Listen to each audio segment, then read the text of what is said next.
And first of all, I'd like to welcome everybody, first of all, and thank you all for attending. I'd especially like to welcome Constable Bruce Haight and Constable John Hoving, who is new here, and I guess will be joining the attachment here in Stratford over the next few months. So welcome to Constable John Hoving. And Bryce, I guess you will be still staying. So great. So good to hear that too. So welcome, and thanks very much for attending. And for others in attendance, unfortunately, there is a requirement under the Municipal Government Act that advance notice has to be given for a presentation to council. So I apologize for not being able to accept any presentations from the floor unless there's advance notice. However, if you'd like to speak to the next council meeting, please feel free to just let the Chief Administrative Officer know, or just call the town main number, and just let them know that you'd like to make a presentation to council, and we'd be certainly happy to have it. Otherwise, we're not allowed to have any interaction with the public at these meetings. But thank you very much for attending. Appreciate it. So with that, I'd like to acknowledge the land upon which we gather is a traditional territory of the Mi'kmaq, and we pay our respects to the Indigenous Mi'kmaq people of this territory, past, present, and future. Second item on our agenda is a declaration of conflict of interest. If any councillor, member of council, or staff member has any conflict with any of the items that we're going to be dealing with here tonight, please indicate so now. Yeah, 12F there, I guess Redden subdivision there, last term was a conflict. Okay. Continuing on. Yeah, just recuse yourself and remove yourself from the discussion, and that's good. Thanks. Okay, next item on the agenda, if there's no other conflicts, we'll move on to item number 3, which is approval of the agenda. Any changes, additions, or deletions to the agenda? Okay, if there are no changes, I'll entertain a motion for approval of the. So moved? Yeah, I also move. Thank you. Councillor McDonald, seconded by Councillor Jackson. Thank you. Okay, any discussion? All those in favor? Aye. Anyone against? Motion carried. The minutes of our regular monthly meeting of July 12th, 2023 are before you. Any changes or additions or deletions to those minutes that anyone would like to suggest? If not, I'll entertain a motion for approval of those minutes. Moved by Councillor Jackson, seconded by Deputy Mayor Gallant. Thank you.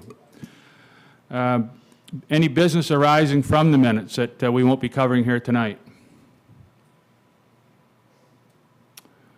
If not, and we don't have any presentations from the floor where there is an advance notice given?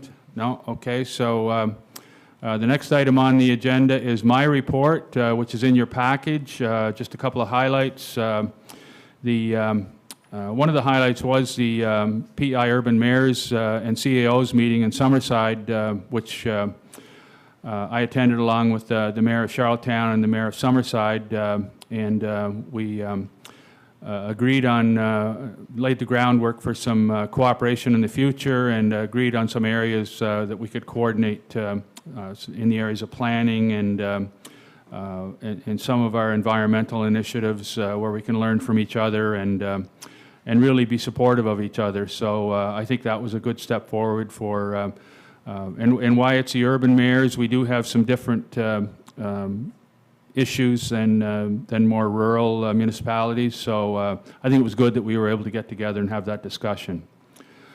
One of the I was very honored to participate in the flag raising along with council and staff, and the flag raising ceremony to celebrate the 150th anniversary of the RCMP, and I think that was a great occasion, and I think we really have a lot to be thankful for having these fine men and women on policing our town and our island and to be in the country. So I think it was a great occasion, and I really pay tribute to the RCMP.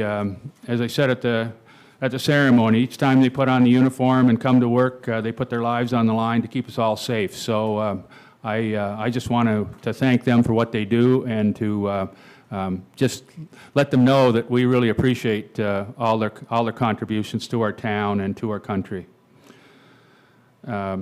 We also opened the new 2-kilometer portion of the Trans-Canada Trail through our town, and together with staff and Deputy Mayor Gallant. Thank you for attending, Deputy Mayor. We also, at that ceremony, we presented a volunteer recognition to Holly Smith, who contributed over 15 years of her time to working for active transportation in Stratford, and really was able to accomplish a great deal. Another great highlight was the presentation of the provincial plans for the Stratford High School. I think it's a very historic milestone for us for the public to actually see what our new high school is going to look like, and to have an innovative approach where we will share resources with the school, and they will share town resources. So that was, I think, a great partnership, and I look forward to seeing that high school completed and students attending. And it was also Pride Week. We, along with council and staff, we helped raise a Pride flag to kick off Pride Week. We had a great meeting with Deputy CAO Pierce and council. We met with the Stratford MLAs Burridge and Redmond to discuss issues and priorities. I think that was a very constructive meeting, and I think the plan is to meet quarterly with them and to really work on issues that we share about our town. So those are the, I guess the other great highlight was we had a presentation and a discussion, and all the hard work that's been done by our planning staff, and we'll be entertaining, considering a motion or a resolution here tonight about the Housing Accelerator Fund and the town's application. And I think the work that the planning staff did and is really commendable, and I really want them to know I appreciate that work that they did. And it was a great presentation. I think it has the potential to really help our town meet some of the housing needs over the next few years.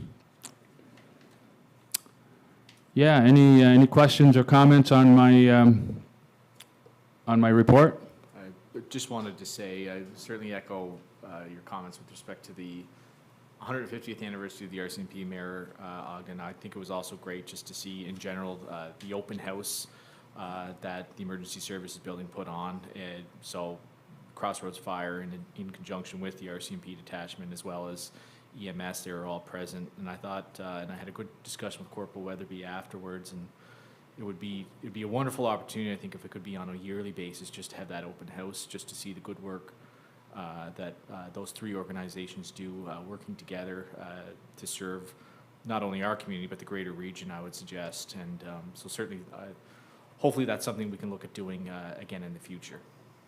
I think that's a really good suggestion. Thank you for that, Councillor McDonald. If I can add one thing, that also, I talked to some of the volunteer firemen, and they said the same thing. They think it's excellent. They want to do it every year, but a few of the volunteer firemen said they think it may be better if they have it in September, October, maybe, as people in the summertime are at cottages, or they're on vacation, or they're away. So, because there were some people who contacted them and said that they really hated missing the open house, but because of when it was held. So, just might be an idea to look at a different time. That's a good suggestion as well. Thank you. Yeah. Okay. If there are no other comments or questions on my report, we'll move on to the Chief Administrative Officer, and our Chief Administrative Officer is on vacation right now, but the acting Chief Administrative Officer, Deputy Chief Administrative Officer Pierce is here to give his report. Yeah, thank you. CEO Jeremy Crosby's report is in the council package. I just highlighted a few items on his behalf, and hopefully he is enjoying 3 weeks of very well-deserved vacation. The first thing highlighted again was the RCMP 150th anniversary. Just in the initial meeting that CEO Crosby was able to have with the RCMP, especially Corporal Weatherby, was definitely a highlight of the month, and he appreciated being involved with that right from the outset. A couple other things, bigger items, the lease agreement with the public schools branch, we initiated those discussions in the past month. The public schools branch in the province have been a proud partner with this facility since it opened, and we look forward to continuing that relationship. Also mentioned the Urban Mayors meeting that you and CEO Crosby attended as a very productive meeting, and one that we look forward to continuing and fostering a strong relationship with Cornwall, Charlottetown, Summerside, and our other partners.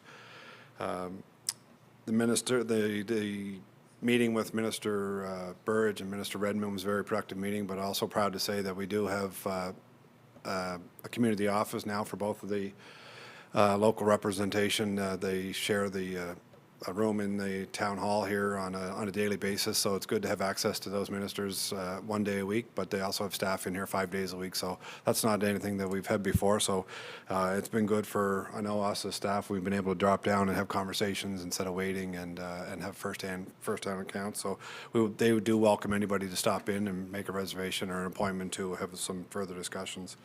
And then the last one is with the start of the community campus.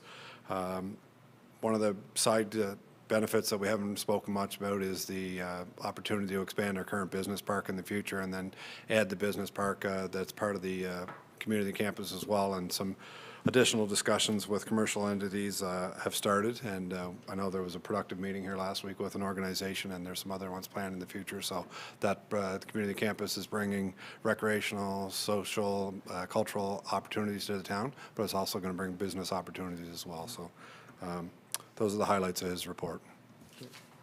Excuse me, Jeremy, Deputy CEO, I guess one thing there, Mayor McCourt, she's unable, Steve, when she was invited to the European mayors? Worship? Yeah, you're right. Yeah. Yeah, she was supposed to attend, her and her CAO were supposed to attend, but they weren't, something came up, they were Yeah. unable to attend. But yeah, normally they would be a part of that meeting, and they'll be a part of the next one and continuing on to the future. Yeah, because they have some of the same issues as we do, yeah. Yeah, you're right. Yeah, no, you're right. Thanks for your report. Okay. So next item on the agenda is safety services. I'll ask Deputy Mayor Gallant, who heads that committee, to give his report. Oh, sorry, Jody Jackson. I'm sorry. I'm still in a time Thought I warp. got a keep promotion thinking there. Yeah. It sounds good, though. Thank you, Worship. So I'll just go through our agenda here. So we didn't have a safety services meeting in July. We probably won't have one in August, but we'll pick it up back in September, I believe. Streetlight report, we don't have anything to report right now coming from that item. RCMP, so we have RCMP report in our package.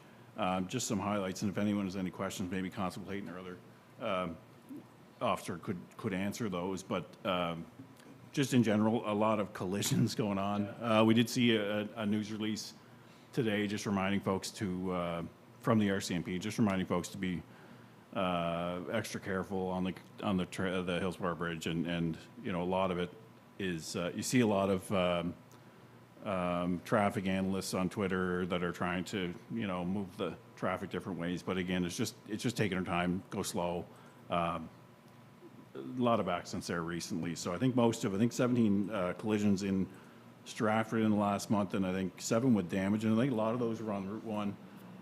And I'm sure. So I guess the question, if they're on our side of the bridge, are they determined to be a Stratford collision, or I guess it doesn't really matter, but Constable Hayes. Yeah, so the boundaries between RCMP and Charlottetown City is the landmass leaving Charlottetown, that last landmass. So anything starting on the raising, the angle arch of the bridge is Stratford that we police. And if the collision, unfortunately, is at the peak of the bridge, it falls under us. So Yeah, a lot of gawkers. I've been rear-ended over there before, going the other way. Some other things in the report, theft under 5,000, there's a number of those this month. And just so folks are, in case they've been paying attention to the meetings the last little bit, we have been talking about bringing in the E-Watch cameras, which I think should help with that. Yeah, the E-Watch is a good benefit that Charlottetown Police and Kensington Police now benefit from, and Yeah. once it's up and running with us here, it's going to be a great benefit for us. Yep. So stay tuned on that. We're working on that. 8 reports of fraud. I'm not sure if there's anything Constable Hay with those, just kind of nothing really substantial there. No, just low dollar amounts. Okay. And again, mischief continues to be high, I think. See obstruction of enjoyment of property, just kind of noise type things. It's some of that, and we've been having a lot of, not just in town of Stratford, Cornwall is getting the same thing as youth out ringing doorbells and buggering off. And we were having it again last night in Cornwall when I was working over here, it was on the radio. So one of the things that we actually had at the display showcase some of our equipment last week was we had a new drone to us. And I'm one of the advanced pilots with that and been utilizing it at nighttime, and it has the capability of infrared vision and great night vision. So I have been proactively, when I'm on night shifts, if I don't have other duties I have to attend to, is putting it up in there, and I have so far made a couple of arrests with it in around the properties. It's great because it's very easy to fly. It's an expensive piece of equipment, so I got to be very careful with it. But it's cost $20,000 for this piece of equipment, and it's awesome. Last week, one night, I was out and I saw an individual in behind Sobeys and dumpster diving and going around. And so I left the drone in there, left the office, and come over and arrest them. And it was all on video while I had the drone up. He had no idea it was behind him. So it's just things like that we're doing. Last month as well, one of the mischiefs that is in the report was a couple of kids on bicycles from Charlottetown came over, and we suspect it was them, was ringing on the doorbells in Stratford, and I put the drone up, and Corporal Dave Weatherby went up with his police vehicle and parked around the corner, and I had the ability to be able to lead him to the youth, and they were glad to see him because they were afraid this drone was following them. They didn't know what this drone was following. So. Yeah, and that's great. And I do want to thank the members who did display a lot of their capabilities there at the 150th, and for letting a lot of the kids fly them a little bit. I know, I'm not sure his rank, but Mr. Gunn, Officer. Chris Gunn, Sergeant Chris, Gunn. Yeah. So he was very kind. And he was a bit of a rock star with the kids on that, and it was just great to see that engagement in the community, and you know, we're very lucky to have a great RCMP here, and Constable Hay, I think remembers me when I was a little kid. Yeah. They lived next door to my sisters in Montague, and so it's great to see you in the town too. Yeah, thank you. I thought it was neat with the drone, how if you're searching for like a lost person, how the drone can actually talk to the Yes. person. Yeah. They can't receive audio, but they can tell the person, stay where you are, we know where you are, like, which is really, comforting if there's somebody that's lost or whatever. Exactly, yeah. And I thought it was really cool. Just, for me, that was the highlight of that whole day, And it's funny, I'll just add a small note. I'm old enough to remember the 100th anniversary of the RCMP. I was 9 years old, and my father was a sergeant in the RCMP, so I thought that was kind of a cool thing. I never thought about 150. I can't wait to see the 200th one, so should be good. Thank you. We'll save you a seat. Any other questions for Constable Hay? I always have a couple. In regards to the theft under 5,000, so that is on people's property as opposed to a vehicle? Theft from motor vehicle is a separate offense? That's correct, yes. Okay. And the theft from motor vehicle, I know at one time when we spoke with Cindy Bowering, at that point, things that were being stolen from people's vehicles, the vehicles were unlocked, and really it was a very rare instance that we'd see a smashed window or something. Is that still the case? As we're seeing that happen? In the town of Stratford, that still remains the case. Okay. You might have seen or heard on the media as of today, we did another provincial release. Yes. At some of the beaches on the island, more particularly the North Shores. Yeah. That people were targeting particularly tourists, but anything of any Right. value, and smashing the windows that they could see within. Here in Stratford, it still remains that they're not doing any damage to the vehicle. They're just Okay. simply opening it, that's unlocked, and taking whatever, rummaging through, and if there's anything to be of any value taken, they take it. So the message would still be to lock your cars, Yep. to keep your stuff safe. And my last question is in regards to, I see that the mischief numbers are up, and you would explain some of that. Disturbing the peace, I see that in this last month. Like, that seems like perhaps that's not a typically solved complaint.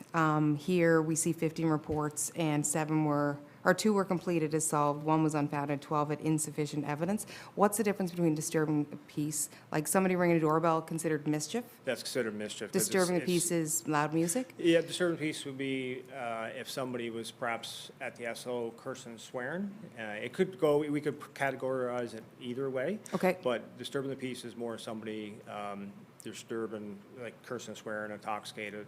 We kind of put it into that. We get a lot of calls out, you had mentioned, touched on, like some were, 2, I think you said were solved or charged. Yep. Or a lot of that, by the time we get there, they're gone. And for example, would be intoxicated person perhaps leaving the bars in Charlottetown, stop at the Esso, get a burger at 3 o'clock in the morning, and then be a little bit of, make a disturbance there. And by the time we get there, they're either into a cab, walked home, or got into hopefully the designated driver's vehicle and left the scene. Okay. Yeah. So once that's kind of over, if it was a situation at McDonald's, we're not going to look at, like, that's Right. considered, Yeah, because we could lay a charge, but we'd have to have the witnesses, often the employees at McDonald's, are just Got like, it. we just want them out of here, and they were bothering other customers. okay. Oh, and my last question. I had asked last month or maybe the month before, because I noticed in ticketing, 1 month we got reports that was very specific. Like, we could see on the map, ticket issued, speeding, here, like dots on the map. Yeah? And I am interested, just as we kind of monitor more traffic and different installations with the active transportation trails, et cetera, if there's ever such a thing that there is specific points. So if I know on Kinloch Road that those 5 accidents happened between the Transcan and the 4-way stop, or is there any way, or is there ever any way to do that? Because Yeah, I no, we think, can I think that will be helpful We at a can point. provide that data for sure, and whenever we write a ticket on the electronic system that came in to PEI, to us, 3 years ago this January, every time we write a ticket roadside, it has the GPS coordinates, so that's where that data for the ticket writing is coming from. Our analysts compile it, and they'll say, okay, 5 at between Route 1, between the new rotary and the rotary by our office, perhaps. Okay, As for collisions, we do up, if it's over $2,000 damage, we're obligated to report it to the province, fill in another form with the GPS coordinates on it, or a civic location. Okay. And then that can get compiled and pulled and provided to you guys as well, too. okay. Thank you. Yeah, I just, Constable Hayden, I'd like to congratulate, compliment Corporal Weatherby and the work that the members are doing and the detachment. And I hear you guys just did a shift change, like a shift schedule. And Yes, yeah. And I think it's going to work well there. And the visibility has increased a lot. Yeah. So it's working well that way. And it's great to have us a partner with the Corporal Weatherby and yourself and so Yeah. on, and try to, interject some stuff there. But it's working out really well, and just keep her going. Thank you. I consider myself fortunate because I got on Dave Weatherby's team as an immediate supervisor, so I think of him more as a peer than a coworker, but he's a great supervisor. So, and in saying that, I meant to start off tonight that he sends his regrets that he couldn't come tonight. He apologizes, but he wanted me to pass on the thank you for your worship and the councillors that attended the safety building last week and participated, and he wanted to extend a special thank you to Wendy Watts, who was instrumental in organizing it. Yeah, Wendy does a great job. Yeah. Like Councillor McDonald said beside me here, try to have an annual event every year, and then, you know how far community-based police can go, right? It just works out really, really well for everybody in the town to meet the members and so on. Yep. We'll probably, hopefully do it every year. Yes. Yeah, we'll give Constable Cox here a drone. Any other questions for Constable Hay while he's up here, or we okay to move on? Thank you very much. Yeah, thank you very much. Yeah, thanks. Thank you. So moving on, the Humane Society report again, kind of just standard here, good number of community patrols, kind of nothing too wild going on there, which is good news. I think we had one bite last month, but nothing this month, so that's great. I'll move on unless there's any questions on that. Okay, so transit.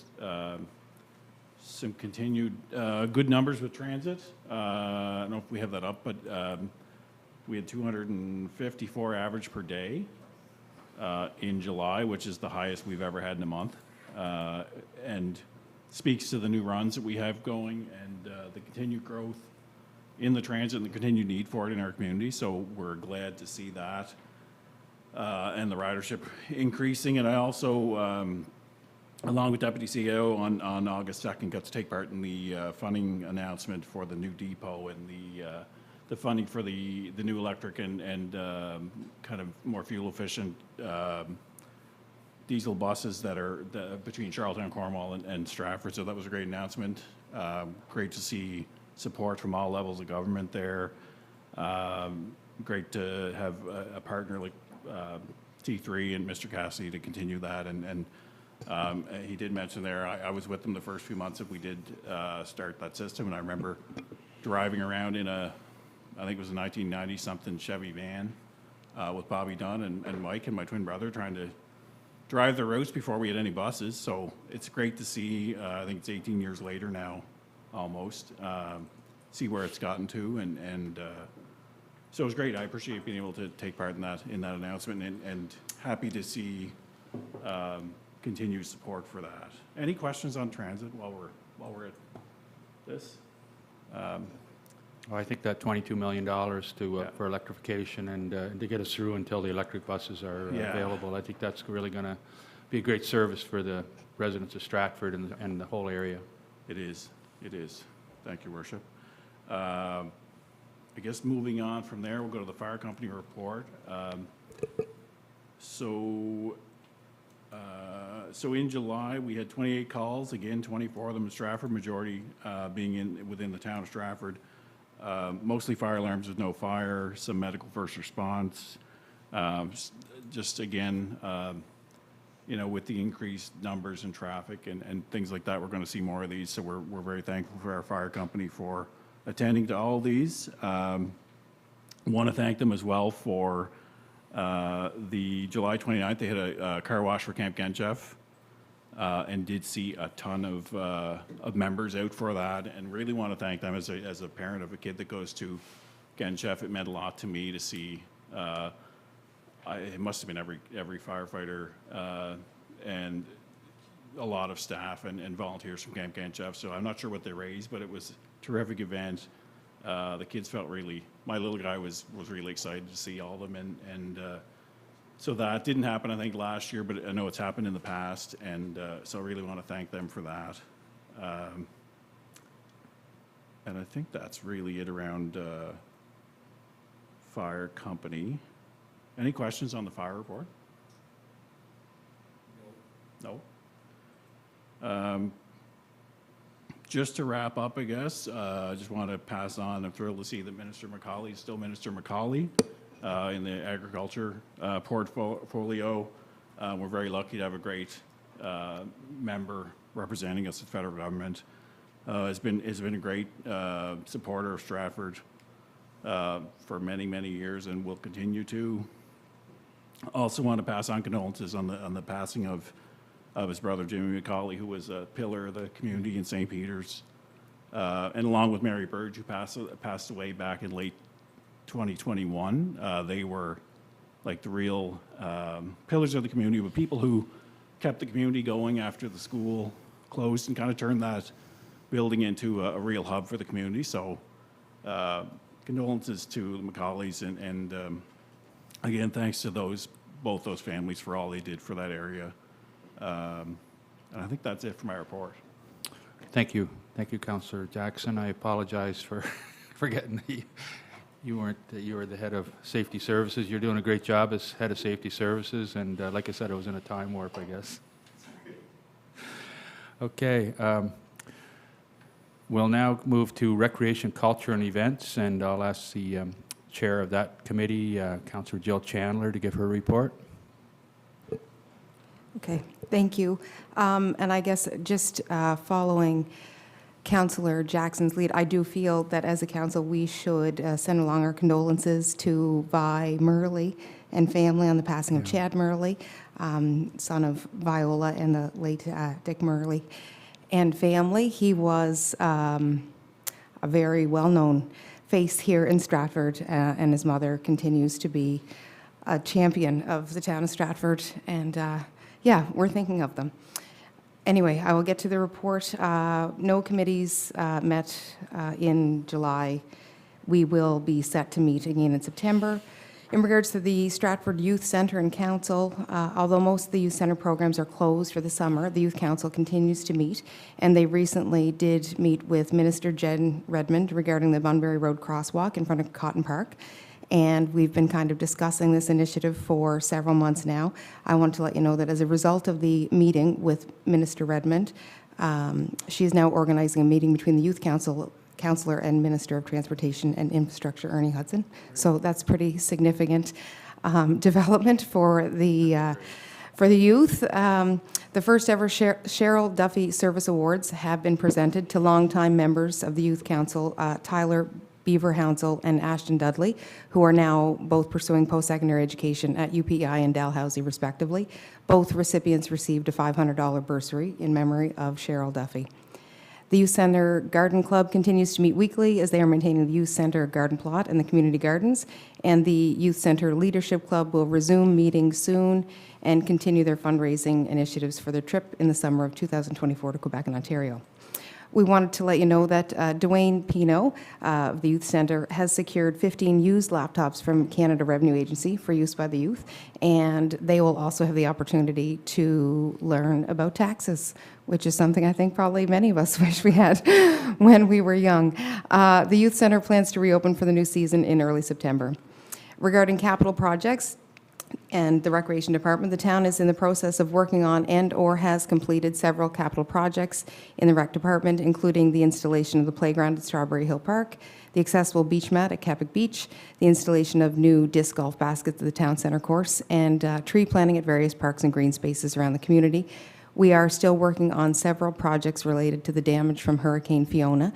And I think I would like to point out, because I know I have seen several conversations online and have had some calls from various residents in regards to the batting cages at McNeil Field. They are now functioning and the net is up. I think there will be a slight modification in September when our, it's Eastern Fence, Jeremy, when they're back, just to tweak something. And I wanted to reiterate again, and I did say this in the last meeting, but sometimes I think there's communication lost. That project was, we were waiting for insurance and that to be actualized through our insurance provider. So there was a delay in that, and we do apologize, but it is up and running. I've been at the field 3 times this week and seen it in high use. To coincide with the installation of the playground at Strawberry Hill Park, the town would like to acknowledge the generous donation from Michael and Susan Farmer, who donated 5 trees to the playground area. So thank you to the farmers. Artist Ryan McAdam Young, as we can see, it got some coverage in the newspaper. The art installation at Gertrude Cotton Center is up, and it's gorgeous, and it's that kind of geometric pattern. And that was in regards to an RFP that I think was issued last year, maybe, in which the town was seeking unusual, or art in unusual spaces. Is that what was the theme of it, Wendy? Something like that. Anyway, it looks great.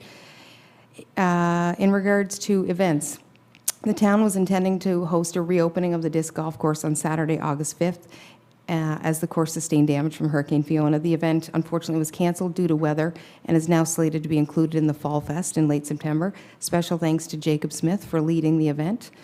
The Kerala Association will be hosting their festival at the Town Centre on August 19th, consisting of activities, sporting events, and performances.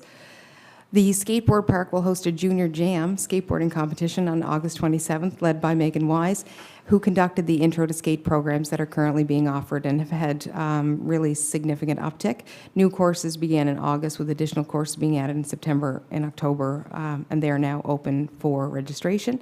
Skate park continues to get considerable daily usage from April through to November each year.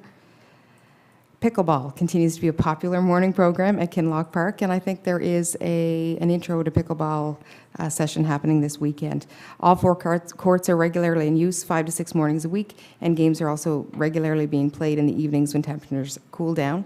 Programming will return to the Town Centre in September, and fall program registration will be opening, or it's already open, with various program offerings. Fitness area and gymnasium continue to be well utilized this summer, and the summer camp is now midway through, with seasonal campers enjoying arts and crafts, recreational programs, etc. The fitness area is seeing about an average of 70 guests a day during the month of July, which is down from our like fall and winter program, but fairly significant considering the weather we've been having. And I wanted to also say that I was at the RCMP 150th celebration. It was wonderful to attend. Got to Jen Redmond's Strawberry Social. Wanted to let you know that we had the meeting with the Pownell Sports Centre, which was positive and productive, and I think will reestablish our communication and our partnership with the organization going forward, and continue to take call from residents, and I appreciate everyone's interest and care of our town. So that concludes my report. Thank you very much. Any comments or questions? I just have one comment. Yes. I just want to commend you for your leadership in meeting with the Pownell Sports Centre, and Councillor Cox as well. I think that that's a great step forward, and I think they're an integral part of our regional recreational assets, I guess, and it's something that I think we want to work with them as a partner, and so that's a great move and great step forward, so thank you. Thanks. Any other comments or questions? I'm Yeah. just, oh, sorry. You go ahead. I'm just wondering, and I'm not 100% certain if this is recreation or not, but wondering if you or Director Pierce have any update on tendering or any progress on the mini field being put in at Fullerton's. Yes, and I should have mentioned that. Jeremy Pierce will take care of that. Yeah, the tender package went out and it closed a week and a half ago.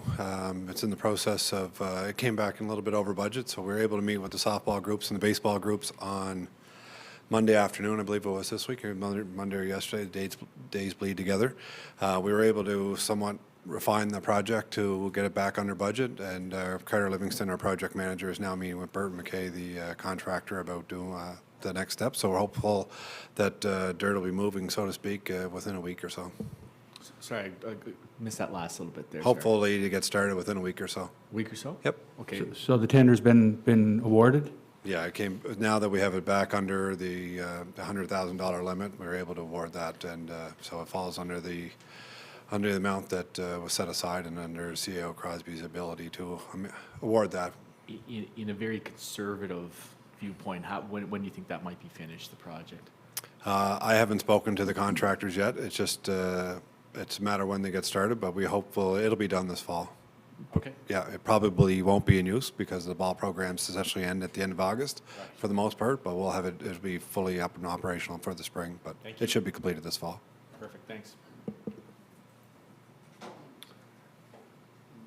Councillor Jackson? Yeah, I also wanted to share my condolences with the Murley family, and I went to school with Chad, and as I said earlier, as a parent with a child with special needs, he really paved the way for kids in our community and families with special needs and the acceptance, and he was just a wonderful person, and it's really sad to see him go, and I know the whole community knew Chad and the love that he shared, and I didn't get to the services. My wife's been ill a little bit, but I do, really thank the family for everything that they've done and what Chad's done in his time on Earth, and for kids like himself, because Stratford is a great place to raise children with special needs, and that's why we're here, and we want to continue to make it a place that's accepting and just continue to make it a great place to live. So I do share my condolences on that. I did have a question on the pickleball. I'm one of those folks in the community that wants to try. I'm not sure I can get out on Saturday. I'm going to try. But a question to Jeremy, I guess, is there a time other than in the mornings in the fall where like a overweight middle-aged person might be able to try pickleball? I have some friends that want to try a new sport, and I see what a great sport it is. It's hard when you're The working. sessions are limiting, like for They are if you're working 9 to 5 or whatever. So if there's an opportunity at some point to have some time, maybe off hours for some people like that. So we do have pickleball that, as you mentioned, operates essentially Monday to Friday, and from September till May, from 9 o'clock in the morning through to 5. We also have a Friday evening program that's for adults. And then new this year, we're going to offer a youth program, intro to pickleball program, on Friday evenings as well. So we'll have 2 sessions in the evenings, one to get more youth involved with the sport, because it is low cost, low physical fitness required, a great social sport, and then we'll have the adult class afterwards. That's terrific. And Jeremy, with that, I think they supply the balls, but you need to get your own paddle. Yeah, we probably have about a dozen paddles available. We would encourage people to bring their own. Kind of in the aftermath of COVID, we encourage people to have their own Exactly. equipment, but we supply all the balls for all the All programs. right. Great news. Thank you. And I just, one last thing in regards to Chad Murley, but I had said to Councillor Jackson, I had spoken with several people who were educators and active members of Stratford and Stratford schools for quite some time, and they had said that Chad Murley was the first person with Down syndrome to be fully integrated into the schools here in Stratford. So it is significant, and I think that we see more compassion and understanding and acceptance and awareness as a result. So I needed to say that. Thank you for that, and I also extend my condolences to the Murley family. I got to meet Chad on several occasions and was a recipient of a few of his hugs, and he was a wonderful human being, and we're all going to miss him. So thank you both for those fine tributes. I'd like to send my condolences too. I attended the wake, and the wake was an hour and 45 minutes to get in, so that's just tells you how positive, popular how Chad was. And then I'll have to mention too, Viola Murley. She's one of our committee. She's on our seniors committee. She's a great volunteer for our community, and it was just wanted to throw Yeah, that she's out always there. been involved in town affairs Yes. in one aspect or another. So Yep. yeah, she's a great community person. Yeah, and her husband was as well. Her husband was Dick Murley, was a great community person as well. Contributed a lot to Stratford. Yeah. Yeah. It's also nice in the report there too, Jill, Mike and Susan Farmer. I know it's our ward, Jody and I's ward, and Strawberry Hill, and it's great to see them implement 6 trees. I mean, trees are not cheap and they're expensive, and nice to see Mike and Susan have that vision. As Mike, the former mayor, 30 years ago, he was the gentleman who started this building right now, and they said it was too big. And 30 years later, we're bursting at the seams. So, Yeah. it's good to see Mike and Susan still contribute to the Now town. we're standing on the shoulders of people like Mike Farmer and people like Susan Farmer. They've really contributed a lot to our community as well, and Yep. laid the groundwork for some of the work we're doing here today. So Yep. no, we're really indebted to them. Was he the first mayor, Steve? He was the first mayor of Stratford. That's Yep. right. Yeah, 1995. Yeah. Yep. Yeah. Okay. Well, thank you for your report, and thanks for all the great comments. I understand you have a resolution, Councillor Chandler. Paving at We will. Robert County Park. I apologize. Yes, I was anxious to get off the microphone there. Okay. And I must admit, I've not done this, so I'm going to read this resolution, number RC 002-2023, paving upgrades at Robert L. Cotton Park. And I may need some help.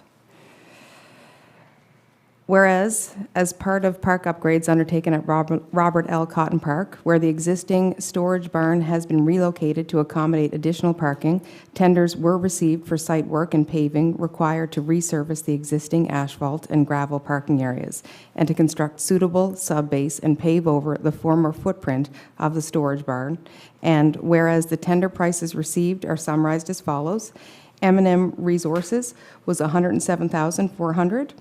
And these prices are excluding HST. Hines Paving was $102,833.25, and Island Construction was $102,795. Whereas the Island Construction Limited, having a tender price of $102,795 excluding HST, was the lowest bid received, and where engineering services for this project are estimated at $3,000 excluding HST, resulting in a total estimated project cost of $105,795 excluding HST, and where a total of $160,000 excluding HST was carried in the capital budget for the project, be it resolved, the town accept the tender price of $102,795 as submitted by the Island Coastal Construction Limited for the paving project at Robert L. Cotton Park. This resolution bears the recommendation of the Recreation, Culture, and Events Committee email poll conducted via email on August 1st to 3rd, 2023. So moved. So moved. So moved. Okay, seconder? I'll second it. Seconded by Deputy Mayor Gallant. Okay, any discussion on this? Any comments or questions? I just have a question, I think, more than anything. So I see where engineering services for this project are estimated at $3,000, excluding HST. Who is responsible for providing the engineering services for $3,000? Is that, I don't know, Jeannie, if you can answer that, or? I can add to that. So that was work we've had done. We did hire a geotechnical consulting firm to review the state of what was there and what we might need to do in order to do the upgrades. Okay, that's already been done then? They did that before we put the tender out. Yeah. Okay, all right, okay. Just a comment, Your Worship, unless Councilor McDonald's not finished. I'll finish, yes, thanks. Yeah, that's, I go through the park every day walking my dog, and I've been watching the developments in relation to the reconfiguration, the moving of the barn storage facility, and they did a fabulous job with it. It's going to, it's going to be a solid facility there for another 50 years or more. And it did open up a lot of area for parking, so it's good to see that that's going to be expanded, because that's a very well-utilized facility all around. People park there from all over to walk through the park, and people, partake in the seniors and the youth components, and so on and so forth. So it's good to see that that maintenance is ongoing in relation to the property. They're painting the old barn area now, and as Councillor Chandler mentioned, they have the additional art exhibit there among other existing exhibits. So it's good to see that that maintenance is ongoing, and that facility continues to be improved, because it is an integral part of the community. It's very well utilized. Yeah, I think those comments are well spoken. I think the also as part of that the park, it's really improved in the last couple of years due to the work of our arborist, or our gardener, I guess, or what do you call it? Horticulturist? Horticulturist Heidi Wood, who has done a fantastic job in enhancing the appearance of the park and some of the work. I think Deputy Mayor Gallant and I were there a few years ago, and it's changed a lot since that time, and now it's improved a lot. So, and this will even increase the use and accessibility and the use of the park a lot, and the appearance of the park a lot. So, yeah. So with that, any other comments or questions? Okay, I'll call for the vote. All those in favor? Aye. Anyone against? Motion carried. Okay, thank you very much for your report and for the resolution. Councillor Chandler. Okay, we'll now move to Finance and Technology. I'll ask Councillor Ron Dowling, the chair of that committee, to give his report. Excuse me. Thank you, Your Worship. The Finance and Technology Committee did not meet through the month of July, although we do have a brief report from a staffing perspective from our director, Kim O'Connell. Staff are waiting to receive the draft audit statements from the auditors. The auditors' work has been complete on-site, so we're just waiting for that draft audit statements. The utility bills are due on August 21st, 2023. And in relation to utility collections, 135 first letters were issued with a due date of August 4th. Finance staff continue work on the public schools branch lease renewal, and as mentioned through the CAO report, plans are in play to meet with representatives from the school board in late August to start that negotiation process. Staff have reviewed a request for proposal for the town organizational review. That's in conjunction with our CAO and deputy CAO. And as well, they're reviewing commercial capital contribution rates. The residential rates have already been reviewed and revised, so the process is underway now in relation to those commercial rates. They're trying to get information from the province on current year's payments for the municipal tax credit. Hopefully that's forthcoming. Working on a new claim for Fiona expenses through the province and still waiting for previous claims to be paid out. So that's been a long and Arduous process, but there will be an end date at some point. They submitted the municipal capital expenditure grant claim for the 22-23 year end, and they're working on the infrastructure claims for the new year, as well as working with different departments on application for Housing Accelerator Fund, which we'll hear a little bit more about later in this meeting, which is an excellent initiative for Stratford. And staff continue to work when they can to take some time off during the brief summer months that we have here on PEI, our highly sought after summer season. So it's great to see that they're able to take some time and enjoy with themselves and their families. And they remain generally busy with day-to-day tasks. So, barring any questions, Your Worship, that will constitute my report for this month.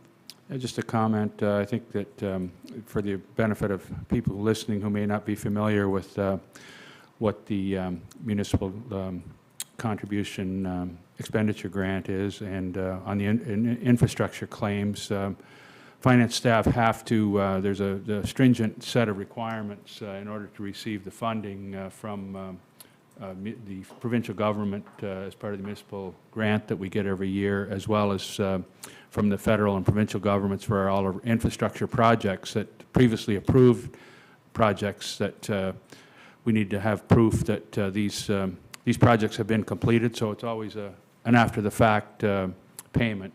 So I just wanted to explain that a little bit. Is there anything else you'd like to add to that explanation? No? No, I appreciate that clarification, Your Worship. It's very on point. Any other comments or questions on the finance report? Finance and technology report? I have one, utility collections. I know we're processed 135. You'd like to, with the price of everything, inflation and so on, and people just getting by monthly, do we have a plan in place, Ronnie, Councillor Dowling, just to work with these people, like, so it doesn't get any further, or it grows, and is there a monthly payment process so we can help them out? Yeah, and I know staff do work with residents in that regard, but I'll let Director O'Connell provide more specific clarification.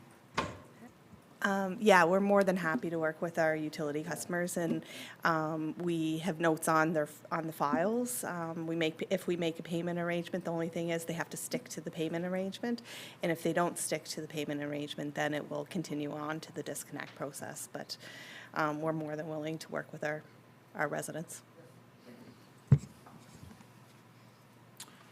Any other comments or questions? And the financial statements you've already mentioned, are in the package? I haven't mentioned that yet. Oh, sorry. Yeah, the town income statement updated through July 31st, and the utility income statement updated to August 1st are included, Your Worship, and unless anyone has any questions on those, if so, we can address them. Any comments on the finances? Okay, well, thank you very much for your report, Councillor Dowling. Thank you, Your Worship. Okay, we'll now move on to Planning, Development, and Heritage. I'll ask the chair of that committee, Councillor Jeff McDonald, to give his report. Good evening. There we go. Good evening, everybody. So in terms of our minutes, unfortunately, they're not able to be circulated quite at this point in time due to an issue surrounding quorum. We had to delay our meeting from last week until this Monday, which certainly necessitated some quick turnaround times from our planning staff in terms of getting some of the resolutions ready for your consideration here this evening. So I certainly want to extend my sincere appreciation to the planning staff for their very diligent work in such a short period of time. The building type and permit summaries are found in your package at 12B. We're doing okay, a little off the mark from last year, but certainly we're doing quite well in terms of some good additions to date in terms of our row houses and apartments. Certainly we're looking to increase in all of those aspects, but we're not totally far off the mark from 2022. So planning staff are certainly diligent in processing the applications as they come in. And as might be evidence from some of our resolutions that we're looking to read into the record tonight, certainly there's a large number of exciting developments that are going to occur within the town, I would expect, over the next short period of time. So certainly stay tuned in terms of the number of development applications that the planning staff is looking at. I know they're flat out as is. I think they sincerely appreciate Phil coming in, and Phil's fitting in well from what I understand. So staff-wise, we're doing quite well. We do have a number of resolutions for your consideration tonight. So without further ado, I will turn towards our first one. This is one that has been through a fairly significant process already in terms of its public meeting that had been held in mid-July. I do want to extend my sincere appreciation to Councillor Dowling for stepping in to chair that public meeting while I was off on holiday. From all I guess, reports that went very smooth and very quick. So certainly thank you again to Ron for doing that. So without further ado, I will present at this time our resolution number PH 020-2023, DP 08423, from Jeff Kirkpatrick on behalf of Kinloch Easy Self-Storage, located at 15 McKinnon Drive, being a special permit use in our town center commercial area. It comes from the Planning Development Heritage Committee, and it is moved by myself as chair of that committee. It reads as follows. Whereas an application has been received from Jeff Kirkpatrick to construct the final phase of the Kinloch Easy Self-Storage, being 2 self-storage buildings, 9,810 square feet in total, on parcel number 1133289, being approximately 1.29 acres in total area, located at 15 McKinnon Drive. There are 2 existing self-storage buildings on the subject property, which is in the town center commercial zone. Under the TCC zones, warehouses are considered a special permit use. And whereas part 1 of the proposed phase will consist of a 4,150 square foot building, and part 2 will consist of a 5,660 square foot building. This property is serviced with municipal sewer and water and contains no surface parking other than the loading areas in front of each unit. And whereas this development is located within the town center core area, it must be designed in accordance with the provisions of the TCC zone, particularly section 13.4.7, commercial zones adjacent to residential zones, and Appendix E, Core Area Design Standards, Town Center Core Area, Parts 2 and 3. And whereas at a regular monthly council meeting on July the 12th, 2023, in accordance with Section 13.4.3 sub B of the Town of Stratford Zoning and Development Bylaw, prior to the issuance of a development permit for a special permit use, council shall ensure that property owners within 61 meters or 200 feet of the subject property are notified in writing and asked to provide their comments, and ensure that a public meeting be held to allow residents to provide their input before making a decision. And whereas on July 13th, 2023, 9 notification letters were sent to property owners within the 200 feet of the subject property, and a public meeting was held on July 24th, 2023 at 7 p.m. at the Stratford Town Center. Or might be fair to say Stratford Town Hall, but I think we all know what we're talking about there. The public were given until noontime on July 26, 2023 to provide comments on the intensification of the special permit use. As of the response deadline, none have been received. Be it resolved then that approval be granted to an application from Jeff Kirkpatrick to construct the final phase of Kinloch Easy Self-Storage, being the 2 self-storage buildings, 9,810 square feet in total, on parcel number 1133289, approximately 1.29 acres in total area, located at 15 McKinnon Drive, subject to the following conditions. 1. Conformance with conceptual drawings submitted to the town prepared by Coles, project number 2311116, drawing number C1, A1, S1, and S2, date June 2023. 2. A detailed servicing plan must be submitted for approval to the Stratford Utility Corporation. 3. A detailed stormwater management plan must be prepared by a qualified engineer and approved by both the Town of Stratford and Department of Transportation. 4, a detailed landscaping plan must be submitted by a qualified expert outlining the details and quantities of the materials to be used. 5, a detailed erosion and sedimentation plan must be prepared showing how erosion and sedimentation will be controlled and contained during construction. 6, all other relevant provisions of the Town of Stratford Zoning and Development Bylaw number 45 are met. This resolution bears the recommendation of the Planning and Heritage Committee as discussed at a meeting held on August the 7th, 2023. And that is the resolution. And you're moving that? I am moving it, thank you. Yep. Okay, do I have a seconder? Oh, Councillor Cox, thank you. Okay, any comments or discussion? This is presented at the public meeting by Mr. Kirkpatrick is essentially completion of a business plan for development of that property. And this approval, construction of the facilities will complete that project overall. And they're very well utilized, so they're a great service to our community. Thank you. Yes, thank you, Councillor Dowling. And you'll note here on our screen is the ortho photo of the subject parcel in question. You'll note that, as Councillor Dowling noted, is the completion of this phase of this project. You'll see the 2 self-storage buildings already completed in the towards the north, I guess, of the photograph, and then to the south you'll see that bare land. That's where the development is going to occur. I think in your council package you've also seen the design as well as the photographs of the existing structures that are already there.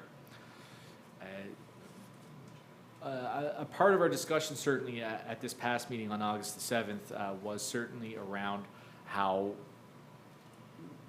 2 things I think stood out to our committee was that, number one, this certainly is an opportunity to visit or revisit the development of this stretch of McKinnon Drive in general, about how it can be looked at somewhat in concert with the approval of a resolution last month when I was absent with respect to the expansion at Stratford Auto, and about how these 2 developments are working together and how we as a town can really look at this as an opportunity to improve this stretch of McKinnon Drive, specifically as it relates to stormwater management as well as landscaping along the back, to provide increased services to our residents in the form of some more expanded commercial or workspace so the town can properly function, but also to improve the living experience of those who live in the R1 zone that abuts along the back of these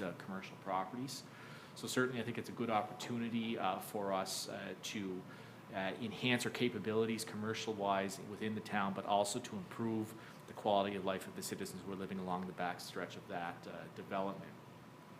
The other thing that stood out to our committee, I think in general, is that certainly McKinnon Drive has changed dramatically over the last while. First of all, with the extension of the road, so that is now a thoroughfare.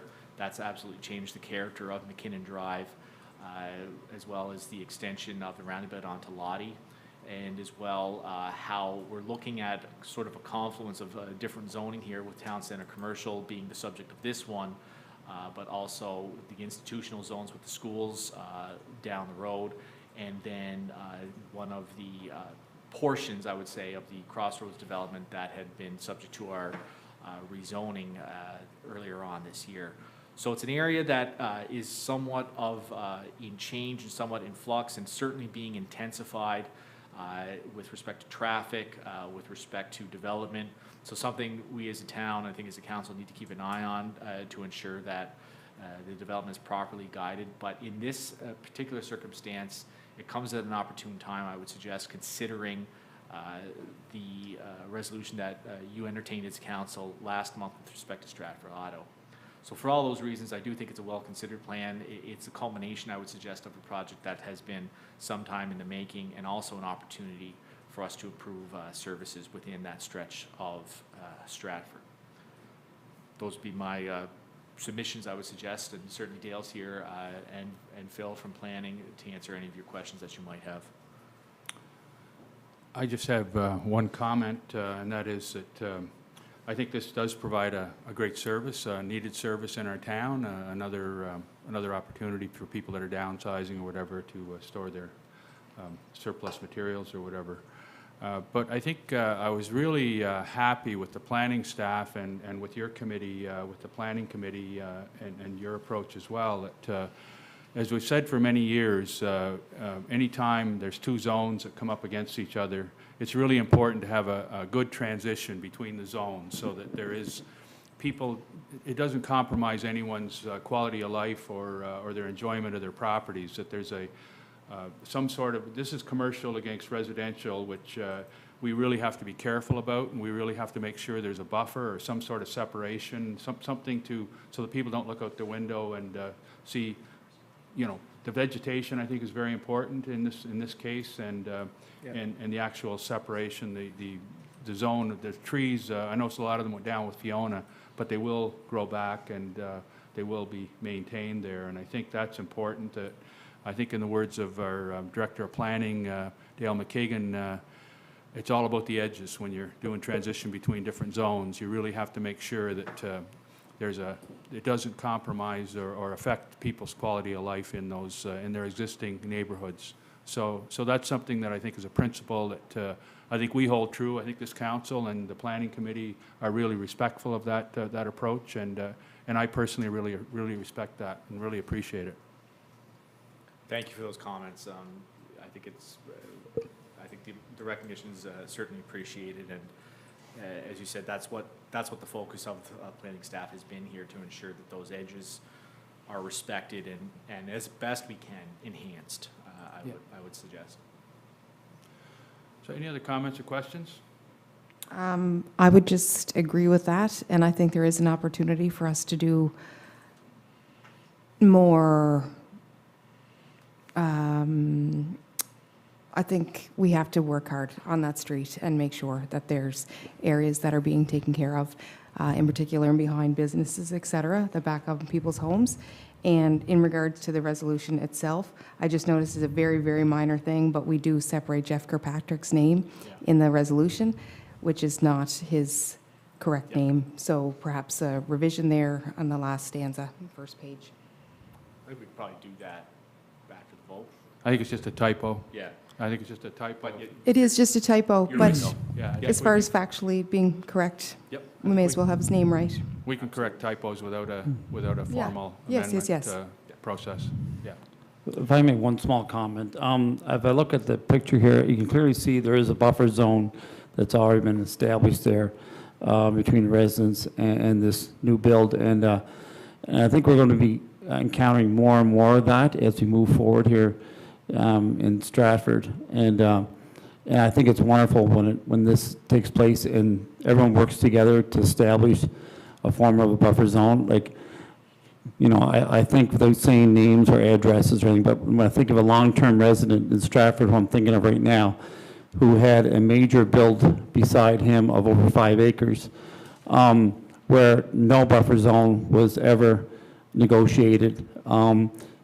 This person has lived on this land for 70-some years. In fact, was born on that land, and this person, their quality of life has greatly been affected, and one of the properties that is on the side of on the lot next to his property is within 40 feet of his living room window, and I think of that person, that I think as a staff, or counselor, should we say, that we greatly let that person down, and it really still bothers me that we did that, because today that person still is really suffering from a new build that went next door to their long-term property. Just want to say that. Thank you, Mr. Counselor. I mean, hopefully we can come to a good, or something that works for both those property owners there. I mean, just want to confirm that's not this council that. It was a previous council, but Councilor McDonald, I've tried to help out both parties and gotten involved a little bit to try to mediate, but unfortunately, we don't have any bylaws or policies when it comes to building tree lines or putting buffers between there that weren't established, and putting in a buffer now, that the builder does not have to do that. As long as it's 15 feet from the back of their lot, but this person's great-grandfather owned the land that this person lives on, and was a major firm in Stratford, and it really just bothers me that this person is getting no support from the builder or from us to find some kind of resolution in this. I've worked for 5 months in this, and the builder really doesn't want to do anything to support this person. Nothing. Yeah. So. I think it's an important lesson minor. for us to keep in mind that these issues are always best dealt with on the front end rather than on the so-called back end, as you know. That's right. So I'll just say one last statement, especially residents who are in their 70s. It shouldn't be up to them to know what a buffer zone is or how a buffer zone can be established. That's not, our job is to look out for our residents, especially our seniors in the community. And in this case, we have greatly let them down. So that has happened. So what's your suggested resolution? I don't want to put you on the spot, but I guess you've raised an issue that... I guess the resolution here is that we have to be really careful moving forward. This doesn't happen again. I really don't know what we can do. The builder really, there's no bylaw or policy that says that they have to make amends. We are reviewing our official plan, and I think that's Yeah. something that we could, this is caused mainly by an elevation change. No one realized when the development was approved that it would be a 5-foot elevation difference between the existing property and the new development. And I know it doesn't have to do with this particular, other than in a similar, it's a similar situation that occurred in the past where two zones come up against each other, but it was caused by an unforeseen elevation change, which I don't think was part of the original discussion, and it was, I guess it was, to be honest, it was probably missed. And it was something that we need to look at in the future. If there is elevation differences between a new zone and an existing zone, then that has to be considered. And I think you're right that transition is important, that vegetation should be part of the conditions. Unfortunately, it's not in our official plan now, and as you know, our bylaws flow from our official plan. So we're revising our official plan. We will be looking at that sort of issue, and I think your point is a good one. I think it's valid, and it's something we need to consider as part of the review of our official plan. Okay, thank you. Any other comments or questions? Just a quick comment, Your Worship. I do agree with you that it's incumbent upon this council to provide some future resolution, as Councillor McDonald said, on the front end. Would be interested to see if there's any actions that the town can partake now after the fact in relation to this property in particular to help alleviate the concerns. I think it's important to have very specific requirements in place for developments. We're fortunate in this current proposal and the proposal previously next door, both property owners were very interested in maintaining and enhancing their barriers between themselves and the residents as good neighbors. Not all developers are that conscientious. It comes down to, finances in some cases and what they have to put into a project and what they don't, and that at the end of the day results in their net revenue from the project. But if it's there as a requirement, then there's no debate and there's no requirement for the town to try to negotiate with the developer. It's a requirement, and I agree with you, it's something that we should seek to have revised when we review the official plan in order to prevent this issue from arising in future. As Councillor Chandler mentioned, there could be other issues arising along this very road itself. in relation to the proposal at hand that might come up. And we may have developers that are very willing to partake in buffer zones, and we may have some who aren't. But I think now's the time. It's, things evolve. It's not, a fault on a previous council or staff that a particular issue wasn't accounted for and resolved in the first instance. But when issues come up of this nature, it is incumbent upon this council then to try to resolve them. Absolutely. Thank you. Okay. Any other comments or questions? Okay, if not, we'll call for the vote on the resolution. All those in favor? Aye. Anyone against? Motion carried. Okay, thank you for that, and thank you for your comments, Councillors Cox, Dowling, and McDonald. Thank you. Yeah, I really want to sincerely appreciate the commentary from Councillors Dowling, Cox, and Chandler. All good things to keep in our minds on the front end, and to learn lessons where we can about, and I think what Councillor Cox's example highlights as well as these is that, and I know I'm being somewhat redundant here, Mr. Mayor, but certainly these edge cases along these boundaries they're going to happen more and more often as development intensifies within the town, and so certainly that's where our attention really needs to be focused on, and I expect we'll bear in mind some of the lessons learned from prior constitutions of this council going forward. Yeah, and I guess just if I could clarify some of my comments earlier, it isn't just incumbent upon the council. As part of the process, there are public meetings, and these sort of issues are to be raised at the public meetings whenever there's a rezoning or a development that's outside requires a variance or whatever. And so it's incumbent upon the neighbors, I guess, the people in the area that are notified of this, that any concerns could be raised with the town, and had they been raised, then these would have been integrated. And then once the development takes place, it becomes a civil matter between the private landowners on each side. So unfortunately, the role is limited in terms of what the town can do. I know that myself, the Director of Planning, and the CAO met with these landowners, and it's unfortunate that we're really limited in terms of the options available. Anyway, sorry to belabor that, but go ahead. Mr. Keegan's there, so Yeah, further to your comments, and we can appreciate that from the planning perspective. So just so you know, we keep a running tab of all the different things we're challenged on in the planning department and at council meetings and planning meetings. So going forward, we'll have that list to present, because I assume that we'll be hiring a consultant at some point in time to do an official plan and bylaw review, and we'll work very close with them along the way doing that.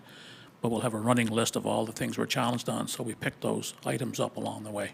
That's good to hear. thank you. Thank you. Another resolution, I understand? Yes, we do have a few more for your consideration. Kind of one last comment. Just want to state, by no means my comments put down our planning committee or at all here. Like, I think we have an excellent planning committee, excellent staff. I just think, and I wasn't here when the main bulk of these things happened between this resident and the new development. I was not a counselor, and I did not read anything about what they did or what took place. I just know that, to me, it seemed like some steps were missed. That's all I was stating, and I just think we have to be very careful, and that's no comment on our staff, by the way.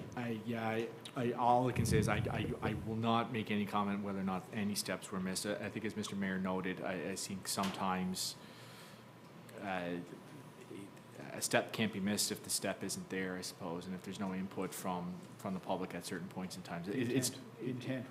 It's difficult to, I'm not going to go so far as to say any steps were missed, certainly, because I wasn't there and I'm not privy to those conversations. Yeah, but steps can also be missed on the residents' part, too. That's all. Yes, That's what I meant by that. Yes, that's right. On both parts. Yeah, that's right. Precisely.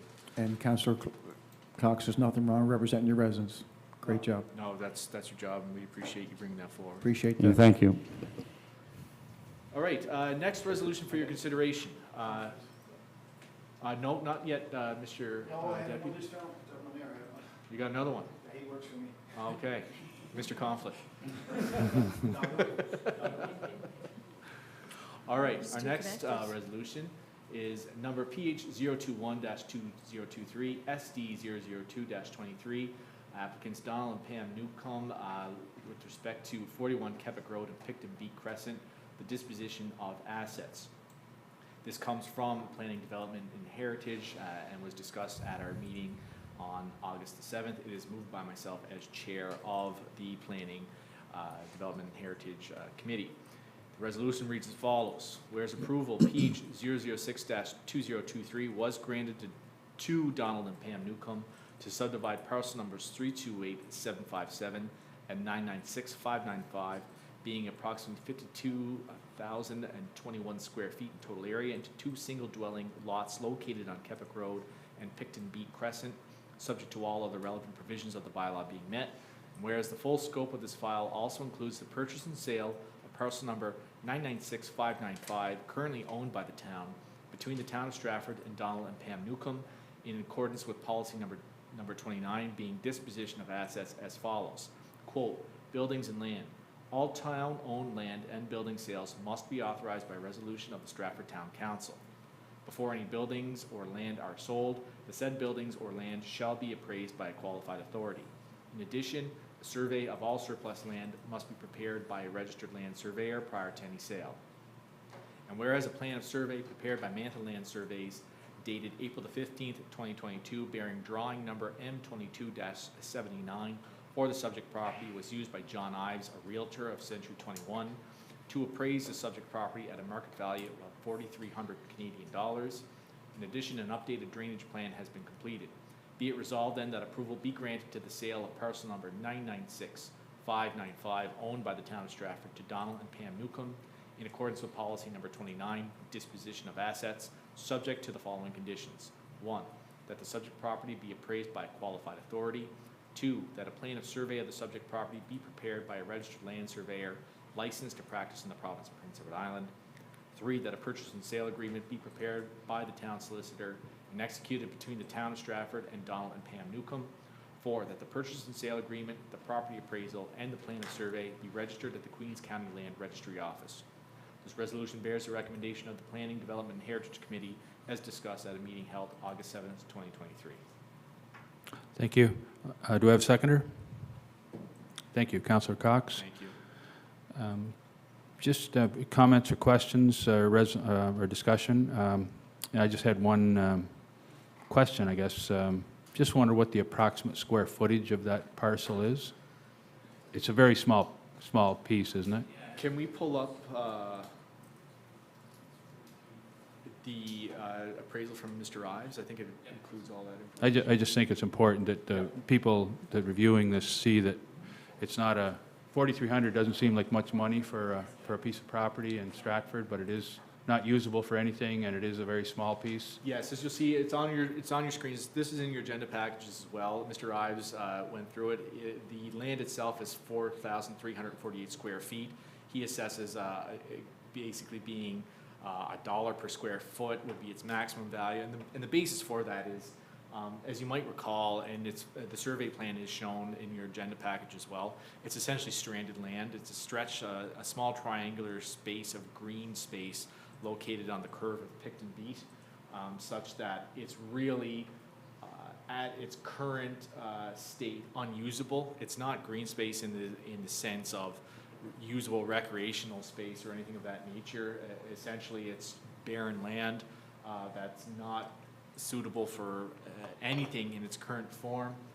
Our perspective was, at the point in time when the subdivision approval was granted by this council, that it would allow a much higher and better use of this small piece of stranded land to form part of a new residential lot, such that it could hopefully be developed in the future, and so we can welcome some new residents to the town. So really, it's on that basis, Mr. Yep. Mayor. I mean, it's not, on the open market, it's essentially going to languish, I would suggest. Oh, yeah, absolutely. Okay, any other comments or questions on the resolution?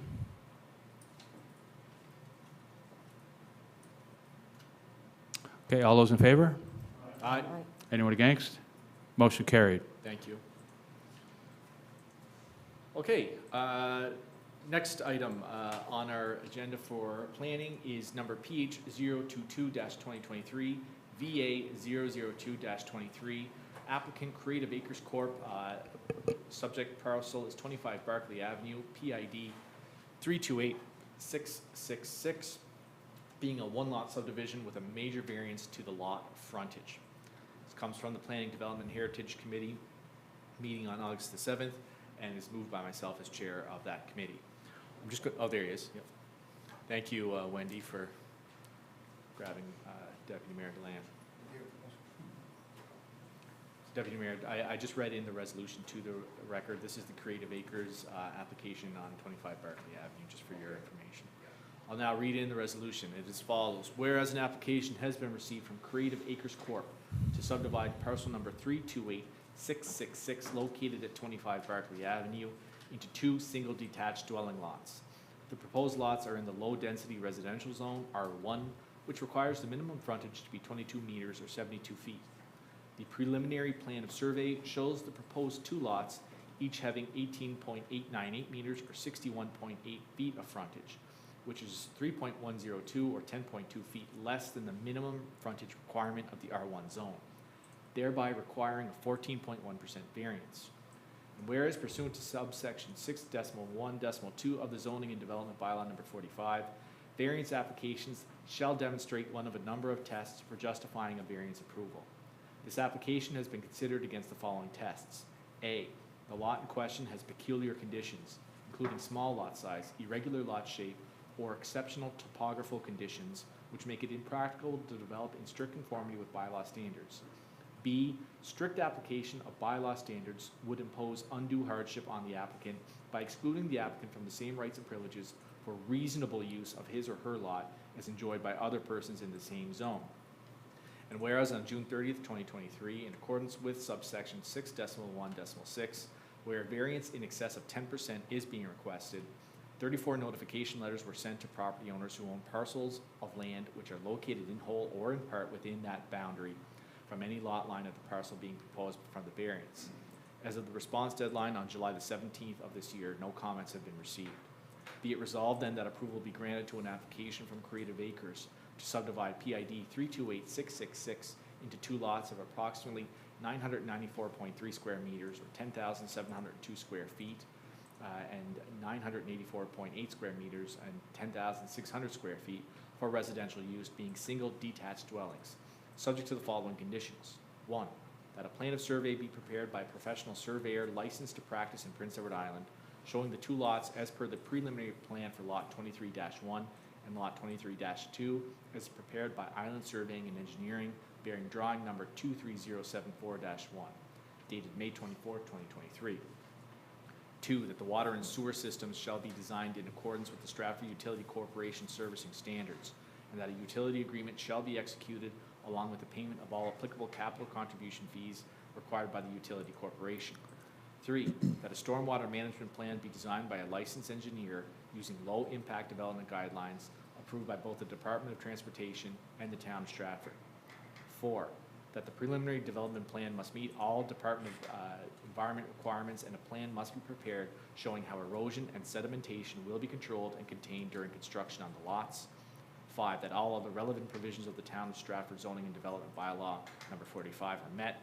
And 6, that preliminary approval shall be valid for a period of 3 years. This resolution bears the recommendation of the Planning and Heritage Committee as discussed at a meeting held on August the 7th, 2023. Okay, do we have a seconder for that motion? Thank you, Councillor Jackson. Okay, discussion, comments, questions? So, we had, Deputy Mayor Deland had a few questions for me before we convened here. You'll note that the parcel in question, number 25, or actually, sorry, number 23, has a somewhat of an outsized lot size considering the current constitution of Barclay Avenue. You'll note from the survey found in your agenda package, there is currently, and you'll see on the ortho map here, there is a dwelling that's currently present on the property in question. That plan for that one is to be moved such that the development of 2 new small housing units will be constructed on lots side by side to each other. I might call on Dale here to provide some, or Phil to provide some more background on it. I would suggest from my perspective, when you're considering the test that's enunciated in 6.1.2 of our zoning development bylaw, the justification for the variance, I would suggest that really, from my perspective, it's under B, being the strict application of all the bylaw standards would impose an undue hardship on the applicant by excluding that applicant from the same rights and privileges for reasonable use of that lot enjoyed by other persons in the same zone. And the reason I say that, Council, is because if you can recall, we had been convened, I think, a few months past. I cannot recall specifically. It might have been, I'm hazarding a guess here, it might have been April, in which we were looking at something of a very similar nature along Barclay Avenue, in which there was a rezoning, or not a rezoning, but a subdivision of lots there as well, to allow for a more intense development. And so if we, from our perspective, if we're going to look at excluding this applicant for one reason or another, which certainly is up to us as a council, it may be a situation in which we are excluding that applicant, or the one that's before us here today, from enjoying the same rights and uses as other applicants have in the recent past, I would suggest. But for some more technical background, Dale is here, and he could answer any questions or provide some more information for us on it. And you're correct, there have been several lots that have been subdivided by way of a semi-detached, where the building is subdivided down the middle and there's two lots created. And there's been variances on a few of those lots in the last couple of years, so this will not be the first one. And as Councillor McDonald said, we're being fair in doing this, and the only variance we're requiring is the frontage, and it is minimal. And what is being proposed for both of those lots are two single detached units, small houses, basically. So it'll fit into the character of the neighborhood.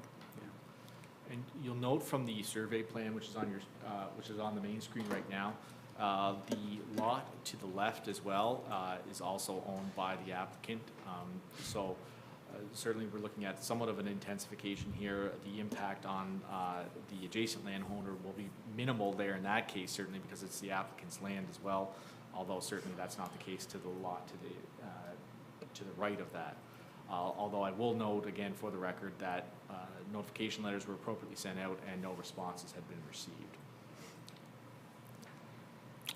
Okay, any comments or questions on? Yeah, just one comment, Your Worship, just in relation to this application. One key consideration for council is always consistency within existing residential areas. So in this application is consistent with other developments along Barclay Avenue, and that in conjunction with the fact that the residents haven't raised any concerns with that model being continued within Barclay Avenue, I think speaks volumes as well, and I think it is consistent, so therefore I'll be in support of the application, the resolution. Thank you. I just have a question or two. When we met, first of all, for clarity, the last time we met to discuss a variance on Barclay, that property was already built. That's right. So it's not the same thing, right? Not the same type of application, but in terms of allowing for consistency of council's approach and consistent with how developing is proceeding on Barclay, as well as whether or not, if we deny this application, whether we're excluding this applicant from enjoying the same uses or I guess applications that others have made. Okay, Yeah. and I'm very open in saying that this whole planning and building is not my wheelhouse, so I'll ask questions in layman's terms. With the property, the frontage, with it being smaller, does that change the size of the house that can be put on it? Does it still require the same? Still require setbacks. but I'll let- Setbacks, yeah. the same? Yeah, we'd rather have the setbacks met than give a variance for the setbacks as well. Yep. So when they come in with a building permit for those lots, we'd rather maintain the setbacks. It doesn't mean we wouldn't entertain a small variance, but we'd rather keep them inside the box without giving a variance to Okay. the side yard setbacks. There shouldn't be any problem with the front and rear. There was quite a long lot, so any problem at all You either have to reduce the size of the footprint of the house to make it fit properly, or they could request a variance. They have that right to request a Got it. variance, so we'll do Okay. our best to keep it with a variance. And I don't have any issues with this, but I do think one thing, and this is for a much further discussion, and we look at that plan, and we rely on the fact that we've done our homework and followed the processes and procedures and sent the letters out, but we see perhaps more, well, in certain instances, that we haven't received any responses. And we can assume that that means that there's no challenges, but sometimes that also means that a challenge might come after it's done. So maybe there's an opportunity going forward to also consider that, if that makes sense. Do you know what I'm saying? It does. Because when we say, you know, a step was missed or whatever, there's a lot of reasons, or there's factors, or maybe a lack of awareness or time frame, et cetera. But once a building is up and done, there's not very much we can do. So maybe it's that there's more opportunity for engagement in this preliminary process. Possibly, and there's two things that come to mind. I think Councillor Chandler, from my perspective on that comment, it's a great comment. Is that number one? I think just because there's no opposition in the form of any written submissions to us does not absolve this council's responsibility to act in the best interest of the citizens of Berkeley as well as the town as a whole. And secondly, I would say, you know, with respect to your comments about just keeping an eye on the broader picture as it relates to Berkeley, I'm mindful of Councillor Dowling's comments from a council meeting a few months past now about, and this is in relation to the creation of our new urban core zone as well as our mixed use zone, the urban mixed use zone, and how it may be certainly an opportune time during the lifespan of this council, at least, for us to revisit the zoning in certain areas. I mean, it's certainly top of mind, I think, for certain aspects of our town, such as Shape Stratford, certainly such as a resolution that we're going to hear later on from the Committee of the Whole in terms of a very promising initiative that we can partner with CMHC. So it's all germane, your comments, and I think it's likely going to be something that hopefully we're going to be able to receive some resources for us to engage some additional human resources for the town, so we can start looking at some of these things, like you said, and really looking at making a more workable situation for our current residents, but also hopefully future residents for the town. So yes, yeah. Okay, any other comments or questions? Did you have, you don't have anything else? No? Me? Okay. No, Okay. that's just my look. Okay, Just no, general no, confusion. that's great. I don't think it's confusion. I think it's what you said is very important to say. I mean, absolutely. I mean, just and simply just because something's happened before does not necessarily mean for a moment that means that somehow binds this council into granting this resolution. I mean, certainly you have to vote on it on its own merits, but certainly I think, as Councillor Dowling noted, a consistent approach is one that I think is, you know, more in line with procedural fairness and more in line with our bylaw. So, but again, we have to make sure that it's properly considered, like you say. Okay, any other comments or questions? If not, we'll call for the question. All those in favor? Aye. Contrary minded? Motion carried. Okay, thank you. Next one. This is yes, I think Councillor Gallant has a conflict on this one. Yeah, thank you. This is bearing PH 023-2023, SD 015-23. Applicant Landfest Company Limited with respect to Redden Meadows, a major subdivision of PIDs 106, 1175, 106, 1167, and 329011. It comes from our Planning Development Heritage Committee and is moved by myself as chair of that committee. I will read the resolution at this time. Whereas an application has been received from Landfest Company Limited to subdivide parcel numbers 1061175, 1061167, and 329011, approximately 14.01 acres in total, in accordance with the submitted development scheme prepared by Fathom Studios in association with Sable Arc, dated July 2021. The development scheme references 84 total units, being 2 6-unit townhouses, 7 5-unit townhouses, 2 4-unit townhouses, 2 3-unit townhouses, and 23 single-unit dwellings, a reduction in lot frontage for single-dwelling units from 72 feet to 45 feet, and a reduction in side yard setbacks from 8 feet to 6 feet, and a reduction in flanking side yard setbacks or townhouse dwelling units from 17 feet to 6 feet as permitted per section 11.5.5 sub B of the zoning and development bylaw number 45.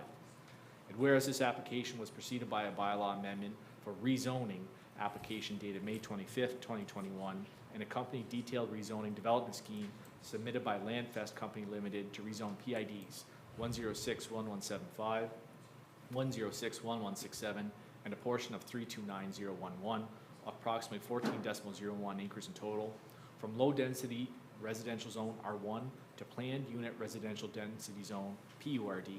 And whereas several iterations of the development scheme and traffic impact study were submitted on behalf for review by the Planning Committee and Council, and all the requirements of the Zoning and Development Bylaw number 45 pertaining to a bylaw amendment for rezoning, notification letters, public meeting, etc. were met. And whereas on July the 14th, 2021, Council denied the application for rezoning, and on July 30th, 2021, the applicant filed a notice of appeal with the Island Regulatory and Appeals Commission, where on March 29th, 2022, the Commission ordered that the property be rezoned subject to the conditions recommended by the Town Planner and the Planning Committee of the Town.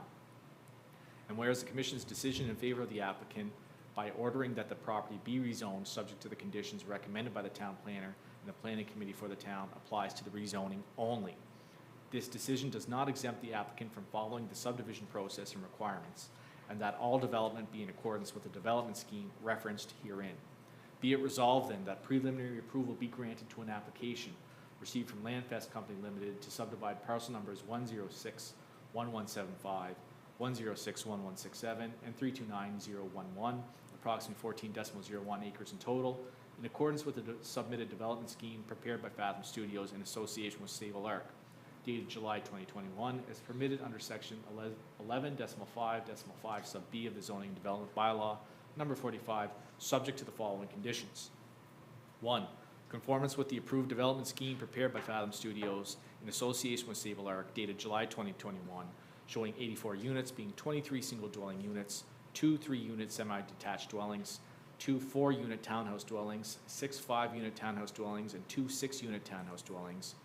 A reduction in lot frontage for single-dwelling units from 72 feet to 45 feet, a reduction in side yard setbacks from 8 feet to 6 feet, and a reduction in flanking side yard setbacks for townhouse dwelling units from 17 feet to 6 feet, and the provisions of any subdivision agreement or development agreement. 2. All subdivision and/or development shall be subject to a subdivision agreement and/or development agreement that may include, but is not limited to, the following. 1. Subdivision requirements pursuant to subsection 4 of the bylaw number 45, or zoning and development bylaw. 2. Building types within the development. 3. Schedule of styles and design with emphasis placed on the placement of buildings relative to surrounding uses and streets. And 4. Schedule of subdivision and/or development phases. 3. That a stormwater management plan be designed by a licensed engineer using low-impact development guidelines approved by the Department of Transportation, Infrastructure and Energy and the Town of Stratford. 4. That the proposed parkland area, as shown on the plan of survey, be deeded to the Town of Stratford as parkland dedication totaling 92,496.44 square feet, or 15.2% of the development.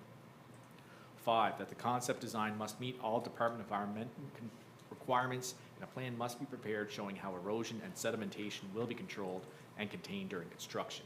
6. That the proposed public roads shall be designed in accordance with the provincial road standards of the Department of Transportation, Infrastructure and Energy, and that a subdivision road agreement shall be executed. 7. That the sewer and water systems shall be designed in accordance with the Stratford Utility Corporation servicing standards, and that a utility agreement shall be executed along with the payment of all applicable capital contribution fees required by the utility corporation. 8. That the developer contacts Canada Post to confirm in writing the location for community mailboxes and any other responsibilities and or requirements for both parties. 9. That the proposed subdivision meets all other relevant requirements of the Town of Stratford Zoning and Development Bylaw number 45, except for the lot standards which are being approved in the development scheme as per condition 1 above. 10. That the preliminary approval shall be valid for a period of 3 years from the date of the approval. This resolution bears the recommendation of the Planning and Heritage Committee as discussed at a meeting held on August the 7th, 2023. Okay, thank you for that. Seconder? Thank you, Councillor Jackson. Thank you.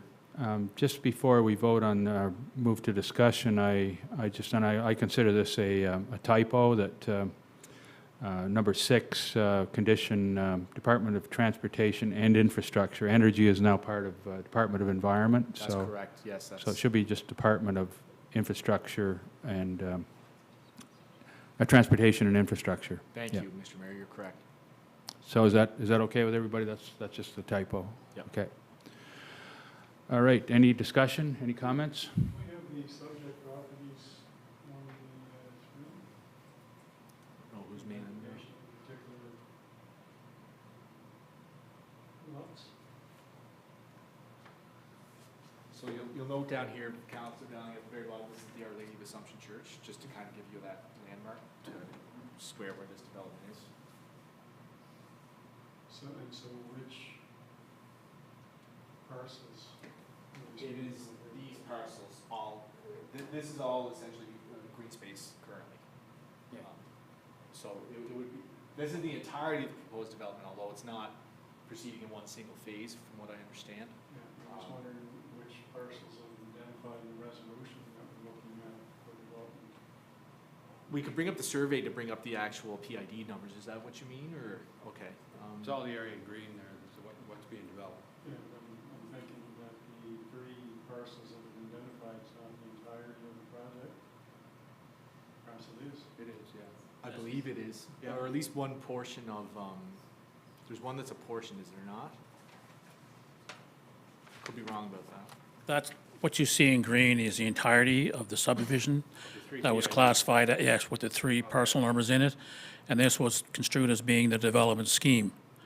And that's what in the order from IRAC, that's what they ordered to be followed going forward, and the conditions of the town planner and the planning committee, which Councillor McDonald had just read out. So just some background, so initially, there's 3 main chunks I would suggest to something like this. So first of all, this had been R1L, low-density residential.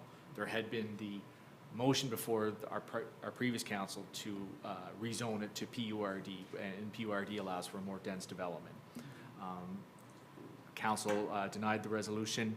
It went to the commission. The commission ordered and stepped into the shoes essentially of council and ordered that it be rezoned to PURD. So that was step 1, I would suggest. Now step 2 is that they have to apply to actually subdivide the 3 PIDs into the lots as shown here, if that makes sense.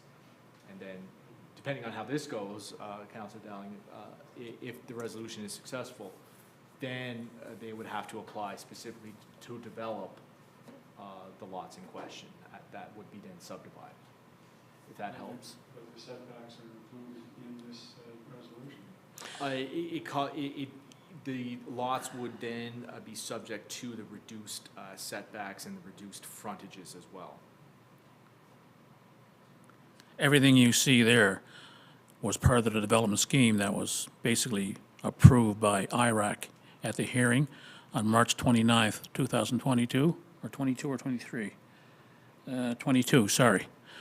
That was to be approved, and that was to be followed on the basis of the rezoning. This one gives us the way the setbacks are included prior to the development plans for the buildings. Is that a normal procedure? Yeah, go ahead. Go ahead. All the setbacks are already stated in there that were in the development scheme, so they've already been taken care of, and we will make sure that that's honored going through and in the development permits that will be issued. Under planned unit residential development, there's, these kind of setbacks are approved as part of the rezoning. So Are you wondering where the numbers come from?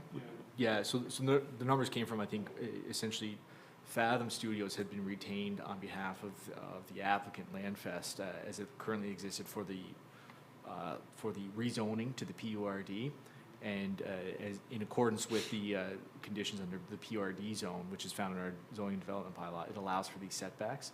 And so I think their planning consultant, I think it was Mr. LeBlanc at the time from Fathom, who I think is still with them, was taking a look at the entirety of the zone, and they proposed the frontages and the setbacks that had been put to council at the time as part of the rezoning to allow for the development as it's shown essentially on the screen now. And essentially at appeal at the commission with IRAC, they heard from Mr. LeBlanc, they heard from the town planner, and they heard from the director of town planning at the time as well. And essentially all of the experts, the planning experts, noted that essentially the setbacks and the frontages that had been proposed as part of the development, which would constitute the subdivision and the rezoning, were appropriate. And so that's why IRAC adopted these frontages and setbacks as they are found now in the resolution before you. Yeah. Dale? Sure. I had a quick question, just very quick. At like 1 o'clock up here, that's a clock, like little square up there at the top, is originally that was supposed to be like just left as like on developed land or something. Is that changed, or is there a green space now dedicated here, or does the developer have to make a green space or a playground or something in this area? Because without that spot, I don't really see a green space. There's a green space in the top left-hand corner to the left as well, where you see the trail going through up in there. There's a green space there, and then the larger one that you're talking about as well. But the large one is just going to stay undeveloped, and it's mostly trees and stuff right now. in It's that area. dedicated for a green space or an open space area. It could be developed with some kind of equipment later on if recreation determines that's what's going to happen. It would be deeded to the town, though, for the town to use to its best use, although it's intended to be parkland, yeah. Okay, it's not going to be further developed for houses in the No, future? no, it's dedicated parkland Okay. as a requirement That's what I of thought, subdivision. okay. Yeah, yeah, All right, thank you. no problem.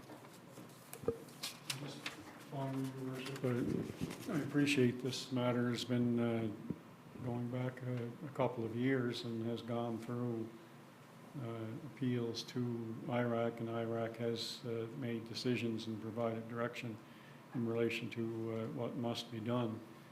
I will say, although I'm in favor of densification, I think it's the way Stratford will have to move forward in respect to many areas that are designated as higher density zoning. I've never been a fan of taking low density residential neighborhoods and densifying them within that neighborhood, which is inconsistent with the character of the neighborhood. And that's certainly what has taken place here. Otherwise, single family and other low density residences are being densified to a great extent, and the most concerning, of course, is the one street where the new cul-de-sac proposed, and which will have a combination, I guess, of higher density and lower density townhouses and apartment buildings by the look of it. It's an excellent point, Councillor Dowling, and this actually came up during the appeal at the commission level. And so I think in fairness to the developers, they did consider that. And so what you'll note here is that certainly there's no doubt with the reduced setbacks, reduced frontages, there is going to be an intensification even in the single dwelling portions of this new development. But I think they did take some care and consideration to, especially when you look at the proposed extension of Redden Heights, where you do have some fairly large lots there in the R1L zone. It's still going to be single family in the extension to Redden Heights. So the intention was not to include a more dense form of development such as the townhomes abutting the R1 zones. And again, I think that's germane because it's coming back to this discussion that we had earlier with respect to the warehousing, is that we do have to pay attention to these edges, as you noted. Yeah. And so I think that's what that is intended to do, certainly. So it's to respect those edges, because because the bottom half of Redden Heights is still R1L, as you Yes. pointed out. And I think that's important to keep in mind. So we are seeing an edge here that we have to be careful of, that we have to respect. And I think that's why, you know, there was an extensive back and forth between planning staff when this was initially being presented back a few years ago, and the developer about these concerns surrounding these edges. And so I think that's why they proceeded with the development as is. And so that's why, you know, where you have some more open space in here on these lots, that's why you have the more intensive development on that side of the first phase, I would think, of the development anyways. Does that make sense? Yes. I appreciate what you're saying, though, about the changing character of this neighborhood, there's no doubt. Keep in mind that of the 84 units, 23, I believe it is, are single-unit dwellings, homes. So that's roughly a quarter. That's a large percentage. And as Councillor McDonald said, that's around the edges, around the periphery, where they would meet other residential development of a similar nature. So that's doing your due diligence on that part of it to keep it similar or the same and in compliance with that. And I think the number for, if it was to be kept R1, it was something like, the difference isn't that great. It's like 69 or 72 or something like that, Yeah. to compared to 84. Like, Correct. it's not a big, huge difference. Not the maximum of what PERD could be, or planned unit residential. Right. Because I think the unit per acre number is much higher than this development is actually Right. proposing. And I think, as Councillor McDonald said too, going forward, as we have more subdivisions of the future coming towards us, we'll be doing more similar development like this, where we have a mix of use in there to meet the edges and also get to higher density as well, because that's part of our sort of mandate going forward, is to increase the intensity and density as well. Yeah, as I say, I'm not opposed to densification. I think it has to be managed as best as we possibly can in relation to those edges that you spoke of. Yeah. And I am happy to see that it's single family going on from Redden Heights in through that cul-de-sac. But by the same token, I look forward to a review of the official plan to see what we have designated as consistent R1 properties and what we might designate as higher density or even commercial properties down the road, so we can manage as best possible any conflict of that densification with existing single-family residential areas. When people buy into an area, they generally do so for the particular aesthetic. If they buy into an area with a bunch of apartment buildings, that's one thing. If they buy into an area that's single-family, then they have a reasonable expectation that there's not going to be a huge apartment building put up next door to them soon thereafter. Okay, any other comments or questions? In regards to, and maybe it's not even useful for me to know I beg your this. pardon, sorry? Sorry, maybe it's not even useful for me now to know this, but in regards to the other council's decision, was the initial application had proposed more density? No, there was this is quite a history here. It'd take me probably a while to recount the history, but the synopsis, or the Coles Notes version, is it was first proposed as I believe as a sustainable subdivision, and there were public meetings and there was a lot of discussion about it. And I can't remember the number of units at that point, but it was somewhat similar to, it was a little denser, but there was more green space. Then there was another proposal, which is more like this proposal, which was put forward, and council asked the planning work with the developer to make changes, and the developer came back with changes that were requested, and council didn't approve that one as well, and that was the one which was appealed to IRAC, which IRAC upheld the appeal, and their decision was substituted for council's, and so now we're in a position of approving the subdivision plan, which is required to go with the IRAC decision, which was substituted for council's decision. Right. So not a lot of This plan that you're seeing on the screen here, this was the plan presented to council in July of 2021. Yeah. But as Mr. Mayor noted, and I think this is important context, there was a large evolution, I would suggest, over time at the planning staff level before this got presented to Planning Development Committee and then before it got presented to council. And it would be fair to say that as a town and just a broader recognition of the need for more housing, that the views on density are changing and the need for more. Well, the town has evolved. The town has changed from, even from the original core area plan, which was done around 2003, 2004. The population growth and the commercial growth has been a bit different from what was originally foreseen, and it's all based on the market and on where people want to live and where they want to start businesses. So I would say that the town has changed since the original core area plan was done. The core area plan does allow certain amounts of density, and this area, even though it's now within walking distance of most goods and services in the area, it's not considered part of the core area, but this is a move towards allowing more people to live close to the urban core. So for that reason, I guess it was, and the developer is a very good developer. I think John Heralt is with us tonight, and I think he's worked very hard to work with council and previous council and the planning group, and so I think that this is something that I'm personally looking forward to see if it does pass, to see that it is done in a responsible way, and I think every step has been taken to ensure that all viewpoints have been considered and that we're taking the best approach.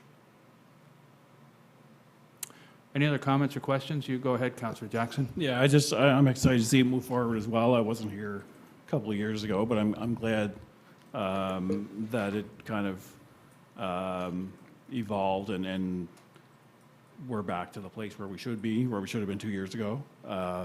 It is different than what we're used to, I think, for a lot of folks, and it's where we have to get to. If we could look back 30 years of where Stratford was and Clearview's got acre lots, like that's not happening anymore. And we have a developer here with a good track record with, having these single family units close to the others. I don't know what more you can do. I think it's a good plan. I think it's going to offer more options for residents, and again, excited to support it and to see it move forward.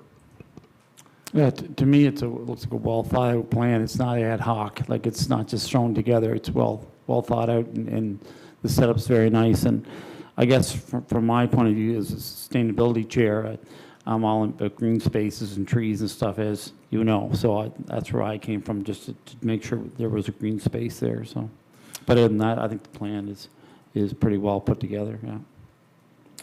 Any other comments or questions? Okay, I'll call for the question. All those in favor? Aye. Those against? Motion carried. Okay, thank you very much. We appreciate the discussion on that. As I noted, this is part of the process certainly, but should any of the subject lands now that they might be subdivided, so long as the plan is followed, we as a council will still be looking at the individual development applications, or staff will certainly be, and then we'll consider them in due course. We're very mindful, of course, of the character of the neighborhood, especially, I'm looking at Councillors Cox and Dowling. I know it's in your ward, and so certainly we want to make sure that your citizens are informed of those changes, and to make sure that there is a harmony, I would suggest, on these edges of these new zones. Thank you. That concludes my presentation to council tonight. So thank you for your diligence. I know planning can take up a lot, and I know it's not sometimes it can be a little on the dry side. So I appreciate all of your diligence. Thank you. You put you to work tonight. Oh well. Thanks a lot. I'm well compensated. Okay, we'll now go to infrastructure. I'll ask Deputy Mayor Gallant, who's the chair of that committee, to give his report. And I believe you have a resolution too, Deputy Mayor. Yes, I'm just going to comment on some first, Your Worship. With the announcement of school last 2 weeks ago, it was very exciting times here.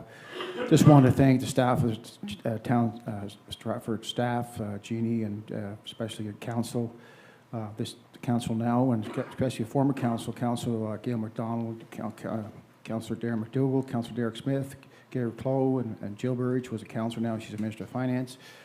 And just want to mention Jeremy Crosby and Jeremy Pierce, and of course Robert Hughes, of all the people behind there, and just having that vision of purchasing the land and starting the trend here. Look to a lot of things happening on that piece of property. So it's a lot of positive comments. So I want to thank everybody involved 4 or 5 years ago, and hopefully we just continue the process as we're moving forward.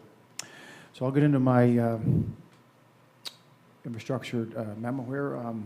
Hurricane Fiona cleanup and repair work is ongoing through the out-of-town trails, parks, and green spaces are still getting attention related to reinstatement and landscaping. Some repair work, such as fencing, batting cages, roofing, and so on, is being completed through the insurance claims. Work is completed on the paving of the Trans-Canada Trail on McIntosh Drive in Hollis, 2 kilometers there. Williams Gate from the underpass at Shakespeare's Drive, with only minor landscaping work remain. There was official opening of the new improved trail held on August 2nd, 2023 at Fullan's Creek Park.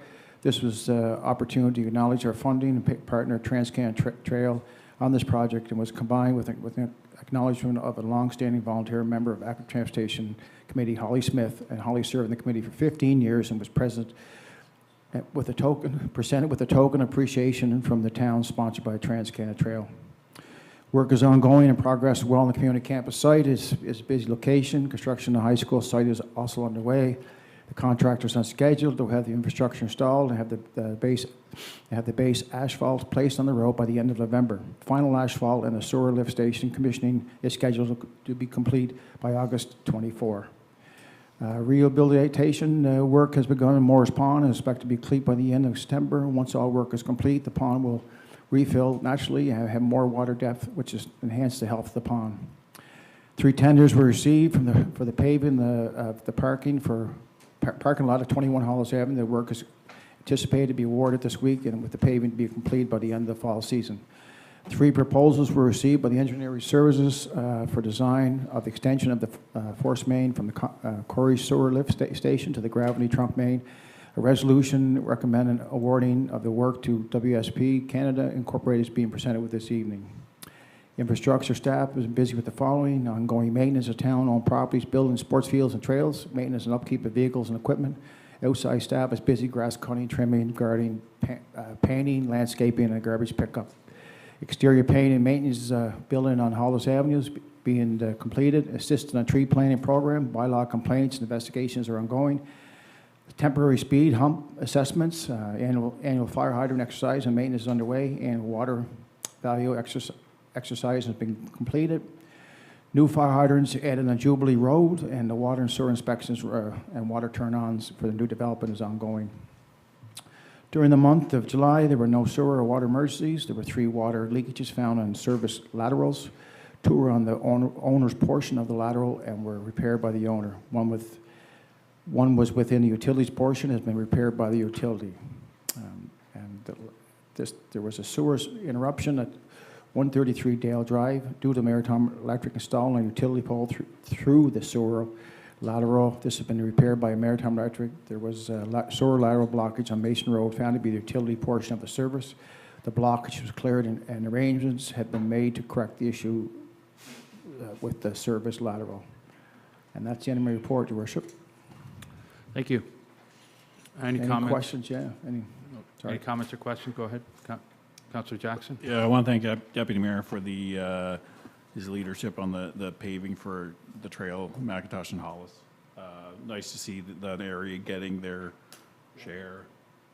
That's a nice base was already there, but it's nice to see that finished off and allow access from Mason all the way over to Fullerton's, and That's great. That's a big deal. The other Morris Pond, great to see that drained out. I was going to mention it in Councillor Cox's report too, but that was holdover from 2017-18, so it's nice to see that finally move forward, and hopefully there'll be some hockey played in that pond at some point again. And it was interesting just to see, I know, hearing from the staff here about how shallow that actually was. So it's nice to see that work going on. I think that's it. But yeah, keep up the great work. Thank you very much. Just a question on following up on Moore's Pond, and it is great to see that work being done. Is the intention or the idea that we're going to look at doing Kelly's Pond then next season, essentially? Next year, yeah. Yeah. Jean, you can- Yeah. It Mr. is, Jean. yes, that Yeah. is correct. Okay. Hopefully starting that in the spring, as early as possible. Just to reiterate again, we're coordinating with the province with their culvert replacement across Quebec Road, so we'll Right. have the pond drained so all that work can be done at the same time. Okay, thank you. You're welcome. Does the Redden development, will that, is that part of that watershed, or is it drained differently from there? That's a very good question. I'm trying Yeah, to I don't know visualize either. it. I'm just thinking, I'm not sure if there's an impact there or not, but, When I read the commission decision on Redden, getting ready for today, it noted that there had been a study prepared and that there was essentially, the drainage was towards the, I guess, the center point of the new development. So Okay. I don't know if that assists you because I don't know if those watersheds connect or it not. probably goes directly into Stewart Cove, yeah. That would be my expectation. Okay, Yeah. okay, no. Thank you. Oh, just while you're there, I just wonder if there's any update on the, I know the tenders have gone out, and there was a site visit for the walkway on the At the waterfront? waterfront. Just wondering if those tenders have now closed. They're closed today, I believe, or yesterday? We just closed yesterday, so we haven't, the consultant is reviewing those bids, so we don't have anything prepared yet to bring forward to council, Okay. but that'll come on our But it's safe to next. say there'll be some progress, hopefully by next council meeting, we'll have I something to report. haven't reviewed a schedule just yet, Okay. as far as what was submitted, so Yeah, it'd be great to I see don't want to that. commit to anything without having looked at all the information just Okay, yet. no, thank you. Okay, thanks. Any other comments or questions? Okay, go ahead with your resolution, Deputy Mayor. Yeah, thank you. Town of Stratford Resolution Number INC 008-2023, engineering for Corey's Force Main Extension, moved by myself. Whereas proposal received on July 17, 2023, from engineering consultants to complete the design, tender, and contract administration for the Corey's Force Main Extension project. And whereas 3 submissions were received, one from WSP Canada Incorporated, one from CBCL Limited, and one from Stantec Consulting Limited. Whereas the proposals were evaluated by a team of 3 who ranked each submission out of a total score of 100 with the following results. First, WSP Canada Incorporated was at 89.69. The second was CBCL Limited, 88.83. And the third was Stantec Consulting Limited, 87.81. And whereas WSP Canada Incorporated have the highest score, submitted a total estimated price of a design, tender and contract, administration, and site inspection during construction of $151,490, HST excluded, which is in line with what was expected for this service. Whereas a capital budget of $1,540,000 was approved for the design and construction start in the budget year, with another $1,540,000 approved for project completion next year. Whereas funding from the municipal strategic component of the Canada Community Building Fund has been attained in the amount of $1,115,143.84 to complete this project. Being it resolved that the design and tender and contract administration be awarded to WSP Canada Incorporated in the amount of $151,490 and HST excluded. This resolution bears a recommendation of the Infrastructure Committee via an email poll conducted on July 26, 2023. So moved? So Oh, yeah, you moved it, yeah, thank you. just need a seconder. Do I second, any seconders for that? I'll second the motion. Thank you, Councillor Dowling. Okay, Just have a question on the motion, Your Worship, just as it's something I haven't encountered on this council to date in relation to the scoring system for request for proposals, as opposed to cost of the project being the singular factor, which is often the case for our RFPs. and wonder if we can just have some little bit of background as to what type of factors were considered. I'm assuming it'd be timing of the project and such as well as cost. Yes, so it is a somewhat different process when we're looking for a consulting firm for design work as opposed to contractor work, which is just a bid price, essentially. So when we put out an RFP for design services such as this, we indicate what the evaluation process will be and how they will be scored. So the standard really is, we've got, I think, five sets of criteria. The first one, for this in particular, the first is typically the evaluating the firm, the experience of the firm themselves, and what experience they have with similar projects and that kind of thing. And then we look at the experience of the team that's proposed to do the work. We rate the methodology that they present in order to get the scope of work completed. Schedule is rated, and the fees, of course. So in this particular RFP, I think the fees were worth 10%. So the technical portion, I should say the proposal that is submitted, we review that before we look at the fees. So we score it on their technical abilities. So 90% of that score was evaluated and ranked before we looked at the fees, and then included that into the whole 100% score.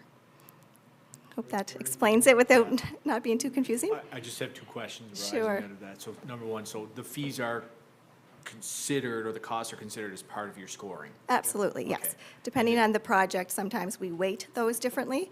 If it's a standard kind of straightforward piece of work, the fees wouldn't be as high. Or sorry, they would be a little higher perhaps, because the methodology would be simple and straightforward. If it's something that we're looking at, some, different ideas or that kind of thing, we may have the fees not as high, and looking for more of the information for the background and the work that they're presenting. Right. And is there a minimum score required? Or is there anything? No, we don't have that included in our RFPs, where if they're under a certain score, we wouldn't bother looking at them. Oh. Yeah, no. Okay. Okay, any other comments or questions? Okay, call for the question. All those in favor? Aye. Anybody against? Motion carried. Thank you. Thank you. Okay, thank you for your report, Deputy Mayor. Appreciate it. Okay, Committee of the Whole. And the reason that this resolution is being included under Committee of the Whole, rather than one would think it has to do with housing, it would be a planning-related resolution. However, it does have a great financial impact, and I guess for that reason, I'm going to ask Councillor Dowling to move the resolution. Okay, Town Stratford Resolution CW014-2023 Housing Accelerator Fund, stemming from the Committee of the Whole, moved by myself. Whereas the town of Stratford is committed to addressing the housing crisis and ensuring that its residents have access to safe and attainable housing options, and whereas the Housing Accelerator Fund established by the Canada Housing and Mortgage Corporation, CMHC, is a funding initiative designed to provide financial support and resources to municipalities in developing attainable housing projects, and whereas the town Council recognizes the significance and potential impact of the Housing Accelerator Fund in meeting the housing needs of our community, and whereas the Town Council believes that collaborating with the CMHC through the Housing Accelerator Fund will enhance our ability to develop and implement sustainable housing projects, and whereas the Housing Accelerator Fund application process requires a municipal resolution expressing support and a commitment to collaboration from the local government, whereas the 7 proposed Housing Accelerator funding initiatives are as follows. I just want to double check. Yeah, I want to double check that. Is that, Yeah. is that correct? Okay, thank you. I thought it was consolidated down to, It should be 7 now. okay. It was okay. 9. Oh, well, it's not, okay, thank you. Sorry for the interruption. No, I just wanted to check that myself, Your Worship, to make sure I was on track.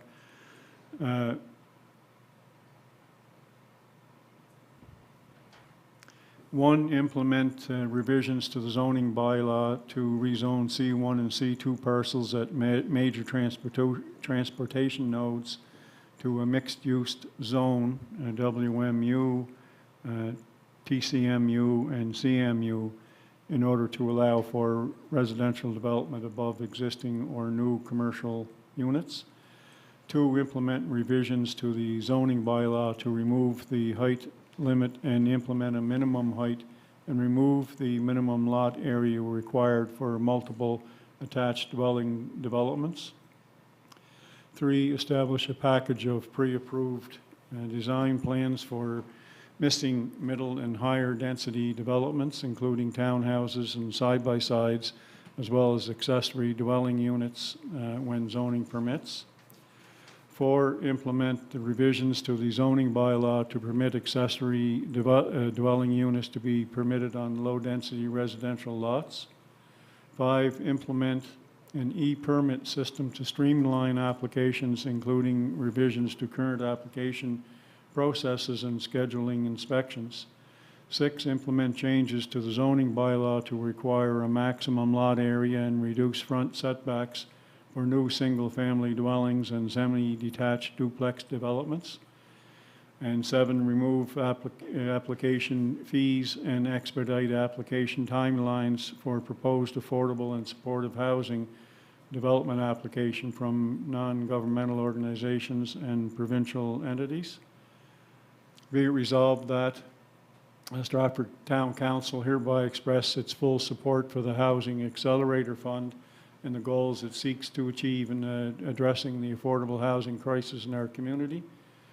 Town Council authorizes the Mayor and Chief Administrative Officer to submit an application to the Housing Accelerator Fund on behalf of the Town of Stratford, declaring our intent to collaborate with CMHC and actively work towards the development of attainable housing projects suitable for our community.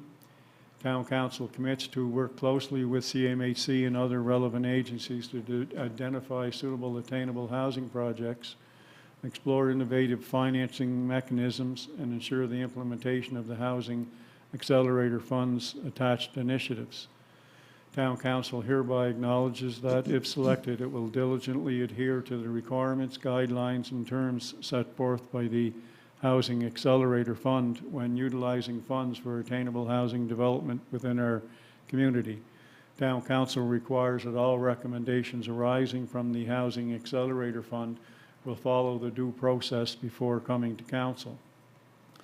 Be it further resolved that the Chief Administrative Officer is authorized and directed to transmit a certified copy of this resolution to CMHC along with any other necessary documentation required for the Housing Accelerator Fund application. This resolution bears the recommendation of the Committee of the Whole based on an email poll sent out on August 3rd, 2023. And also, there was a discussion just prior to this where the consolidation of the original nine proposals were consolidated down to 3 to include the affordable housing provision. So yes, I don't know if we need to note that as part of the motion or not. I'm not sure of that, but we don't need to. We already have that one. Yeah, okay. All right, and do I have a seconder? I'll second. Oh, sorry. Yeah. Councillor McDonald. That's Councillor. Thank you. Yeah, there's a financial and a planning aspect to this, so it is, and it does involve other departments, sustainability, and other departments as well. So it is an all-encompassing application, which will really it could be a game changer within our within the housing situation in Stratford. So we have a moved motion and a seconded motion. Comments, questions, discussion. I just want to recognize the efforts of Scar Carnell, who's been with us for a few months now with the town. He's here present with us tonight. I also want to recognize and welcome Alexandra, who's present as well. She's our new data manager, who's done quite a bit of work as well, I understand, on the application. Staff did not have a lot of time in order to turn this around, and I think they've done an outstanding job on getting all the information that we required as council, so I really want to recognize your efforts. I think that's well-founded comments. I think that adding these two individuals to our planning staff, as well as Dale McKeegan, now the acting director of planning, is really added. We're really able to function much better, and part of this is in a credit to funding we received under the Shape Stratford initiative. We're able to staff and provide more support to initiatives which will further, if this resolution goes forward, to improve the housing situation in Stratford. Yeah. The other thing I'd like to make clear is that there is a provision in here which means that we will adhere to all of the requirements for any changes to our official plan or to our zoning or anything like that, where there'll be public meetings, and the process will not be compromised in any way. So this allows us to put the application in to allow the process to begin. So any comments or questions or discussion? No? This is quite a big thing. So I really we do have the opportunity to get funding, which will allow us to make the necessary resourcing decisions, which will further enhance the capability of the town to respond to the housing crisis we're facing today.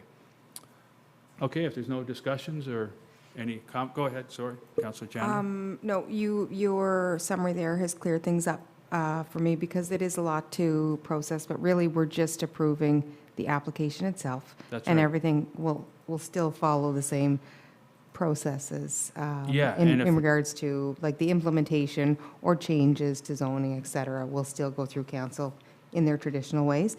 One question I did have, just in the 7 criteria or the initiatives, most of them are listed in a way or in a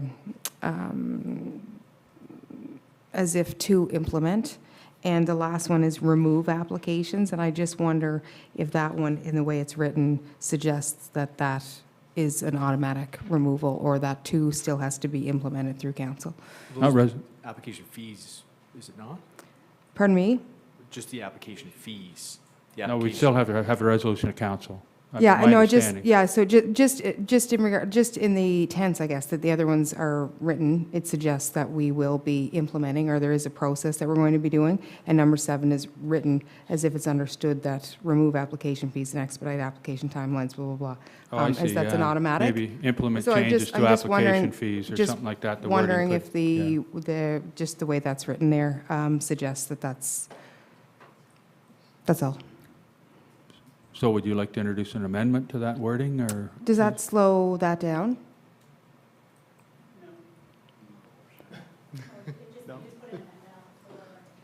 Okay. And I'm sure that in ultimately, we would suggest the removal, like that we would be supportive of that. I just think that it, Something along the lines of implement changes to consider To- application fees. reduce, barriers in To remove. application, expedite, whatever. It's just the word remove. Yeah, Scott Carnell is at the podium. Sure, I'll we give him can the look at floor. that. I don't know what the best way we could do that. It has to be done on the spot here, right? Yeah, trying to think. So if she accepts Jeff's wording, then the mover and seconder just have to do it, and then they go to. It would be considered a friendly amendment, and if the mover and the seconder agree to it, then it would be included in the original motion, which has already been moved and seconded. I don't know if I'm supposed to speak right now. I'm very confused. But yes, it's friendly. Yeah. Do you understand where I come from, Councillor McDonald? Absolutely. I just proposed some wording. I mean, I'm not. Can you propose it again? I think what I said was something along the lines of implement changes to application fee structure as it relates to applications from NGOs and provincial entities, and review application timelines for proposed affordable and supportive housing developments, just to allow for that Yeah. process, I think, is what you're looking for, and I think that makes Right, and sense. even if it followed the same, to implement changes to application fees and expedite application, same as the Okay, other. I'll ask the side. author of the document, his take on that wording. Is that, That makes sense, yeah.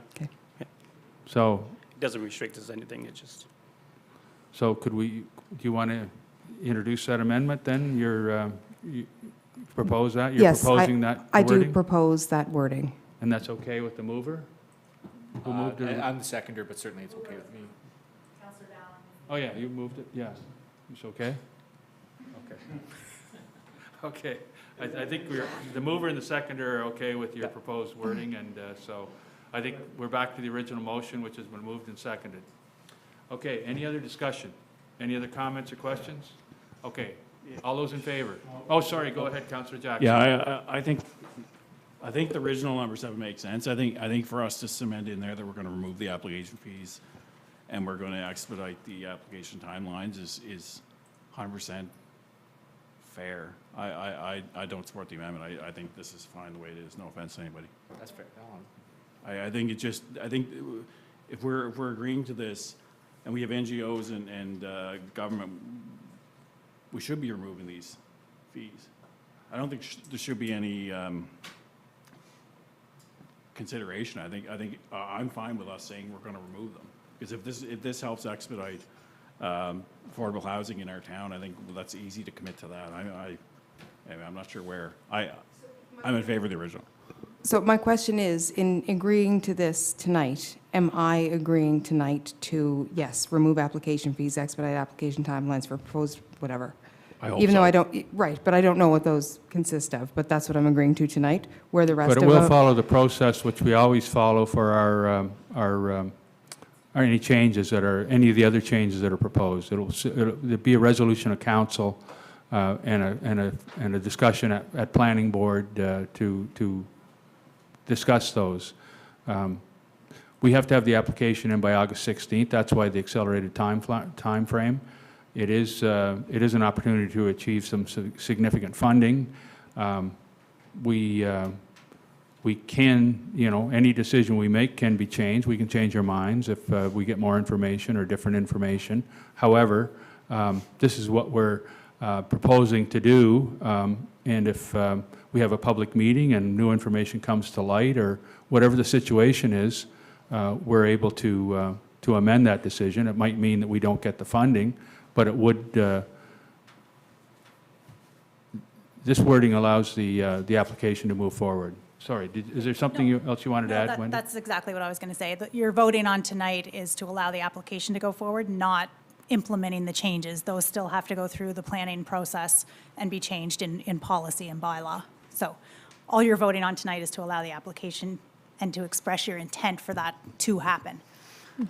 So it's not, unfortunately, Jody, it's not an immediate change that's made, but it's your intent to see that happen. Yeah, I 100%. think what Councillor Jack's saying is we want to be crystal clear that that's the idea. And Yeah. I think that's. But those 7 initiatives are inherent within the resolution itself and commensurate with the application. I think it's important to know, as Councillor Jackson pointed out, this is in relation to applications stemming from funding. Should we be approved through CMHC and receive that funding, then it's to divest of remove application fees for NGOs and provincial entities. So it's not the same as we've had discussions in the past, and we will in future, to identify specific policy in relation to our handling of independent contractors requesting things like removal of fees and whatnot, or I guess concessions, as it were, from the town to facilitate development. This is different in its within that package of monies that would be received through the funding from CMHC for projects that might come forward or be proposed by NGOs. And I think it's as Councillor Jackson pointed out, if I understand him correctly, what he's saying is then that makes it more simplified for those organizations going forward to say, yes, I can put one in and I know that these are going to be removed. Okay, we've had a proposal for a friendly amendment. Friendly amendments require that it be unanimous. There has been an objection, so we will have to go back. If someone wants to amend the motion, they will have to entertain a formal motion for amendment. So do you want to propose a formal, Councillor Chandler, do you want to propose a formal amendment to the motion to change the wording? And then we'll vote on that amendment, if it's seconded.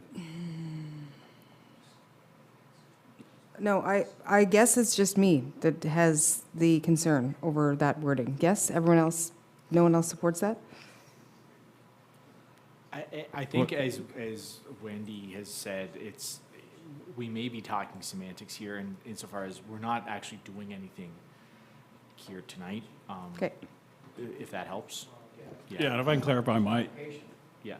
we're applying, but I think we are being very clear that if NGOs and provincial entities want, through this program, to develop, we're not going to stand in their way by adding potential barriers such as application fees or a lengthy application process. We're behind the 8 ball here, and if we could ever, be fortunate enough to get this funding, I think that's a very, very simple and thing for us to do. So I that's why I support it the way it is. Yeah, and I think that the important thing is we don't get the funding unless we follow through with the actions which are included here as part of the planning process. So if we don't, then we don't get the funding. So it's as simple as that. We don't have to go through with the motion. Just because we pass this motion here tonight, it means we put it in the application, our intent to do so. But then as part of the planning process, we go through the formal process of public meetings and consultation, discussion at planning committee, and at the end of the day, if we do all 7 of these changes, then we would receive the funding. Okay. Okay? Okay, so in that case, we're back to the original motion. I take it you withdraw your request for amendment? Yeah. Okay. So we're back to the original motion, which has been moved and seconded. Any other discussion or comments, questions? Oh, sorry, I think the Director of Planning I just want to say one thing, and I'm trying to be very positive here because I do want this to happen, and I'm not trying to put a stick in the spokes here. But when we say remove application fees, the other part of it, I'm okay with the fees part, but to expedite application timelines, that means processing. We have a lot of projects coming down the pipe here with urban core, the campus, subdivisions like this evening. So we're going to get more and more of these. I just want to be cautious that it may be difficult for the planning staff to expedite when we're being inundated with applications if everything comes to fruition at one time. Just a point of discussion is all I want to make. Not being negative at all. But I don't know what that statement would have on us fulfilling that requirement. That's good. Thank you for the clarification. It is important to note, though, that we would be receiving funding after the fact, so we'd be taking a risk and borrowing from the future if we decide to increase resources to handle these changes. But it is something that Council could consider as part of the overall strategic approach. We will be talking about our strategic priorities in September. We've yet to identify a date for that, but we will be doing that. And I think as part of that, we should be looking at this initiative as one of our things to be considered in terms of our strategy going forward. Right, and that point's very important because I want to make that point so we basically understand that going forward, we can add additional resources to the staff to meet any demands that we have. And that's the only reason I bring that forward for discussion. Councillor Jackson?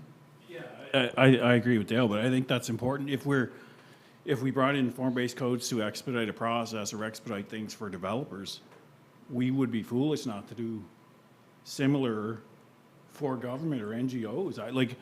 We may come to a point where there's a backlog or there's a large amount, and then hopefully we do. At that point, we'll have to resource up if we have to. But these folks won't be behind the private developers. They should all be, I just think we're going to make a mistake if we don't do this. We have developers lined up, that's great. We've smoothened the process for them in key areas. I think we should do it across the town. I think we should be doing more of this anyway. But again, if we get to that point, I think we can't be scared of this happening. I think that if that happens and we have a huge number coming in, we'd deal with it. And if the numbers dictate that we need more staff for that, I don't think we want to be, slowing these projects down. If government decides that they want, or mental health wants to come in and put 100 units in, I don't want to deter them because someone else is standing ahead of them. And expedite, Your Worship, to my mind, doesn't necessarily mean move it ahead at a faster pace than the regulations allow. It means that we're not going to provide any impediments to a project moving as fast through our system as we possibly can. And we've had a number of discussions at this council and different committee of the whole meetings about trying to, as Councillor Jackson pointed out, through form-based codes and such, in order to get the town in a position where we can facilitate projects at a faster pace. And given that, Stratford, and I think there was a news item not that long ago that had indicated that Stratford was very fast in processing applications. So it's not like we're throwing unnecessary hindrances or hurdles in front of developers, but I think over time we'll, streamline that process even more. But I think to say expedite a project doesn't necessarily mean we're going to move it ahead of another project. It means that we'll get approval of that project as quickly as our regulations will allow. Okay, thank you for those comments. Any other comments or discussion? If not, I'll call for the question. All those in favor? Aye. Anyone against? Motion carried. Okay, thank you very much, Councillor Dowling. I'll now move to sustainability. As the chair of that committee, Councillor Gordy Cox, to give his report. I have a pretty brief report this evening. The Sustainability Committee has not met, did not meet in July or August. We will be meeting again in September, but I'd like to thank the staff for giving me a few points here to add to what I already know here. So the Stratford Community Garden is now 10 years old and is definitely need repair, and I'd like to thank the staff who put a lot of time and energy into to upkeep with the gardens, including laying wood chips and replacing edge boards, repairing fruit trees, etc. A lot of damage that occurred during Hurricane Fiona. The gardens host about 90 individual gardeners, and this year was great because some of the food from that garden has gone to our community fridge, which I think is really excellent. And once again, I'd like to commend our staff for all their hard work, especially Wendy with putting the community fridge in place, and thank you very much for that. And Jeremy too. The staff and council participated in a facilitated session in July to help guide development of forest management plan. We've done a lot of work in this as far as getting this plan up and going and then providing input. The program had 50 trees this year, and very quickly residents signed up, and those 50 trees were distributed to different individuals, and it was a partnership between the individual and the town, which encompassed digging a hole and working together to get those trees in the ground. It's anticipated that this program will be back again in 2024 with another 50 new trees. Personally, I like to see that go up to 100 new trees, but we'll have to work on that. But I think that was a really good program where the residents paid $50 and got a beautiful 5 to 7-year-old tree put in their property. Residents are reminded that they continue to access energy services through Switch Stratford, as well as free home energy audits. The advisors can assist with providing advice on the projects you are exploring and assist you with the understanding that various financial options are available. Once again, we have had 2 sections of the Switch program. Right now, there is no 3rd section on the horizon, but we are working on that possibly happening at some time in the near future. We've been a real leader as far as our involvement with the Switch program and what residents have done to utilize that. A number of sessions are being planned in the fall and winter, some of which will be informed based on the survey results from the business community. Please watch out for more information on this.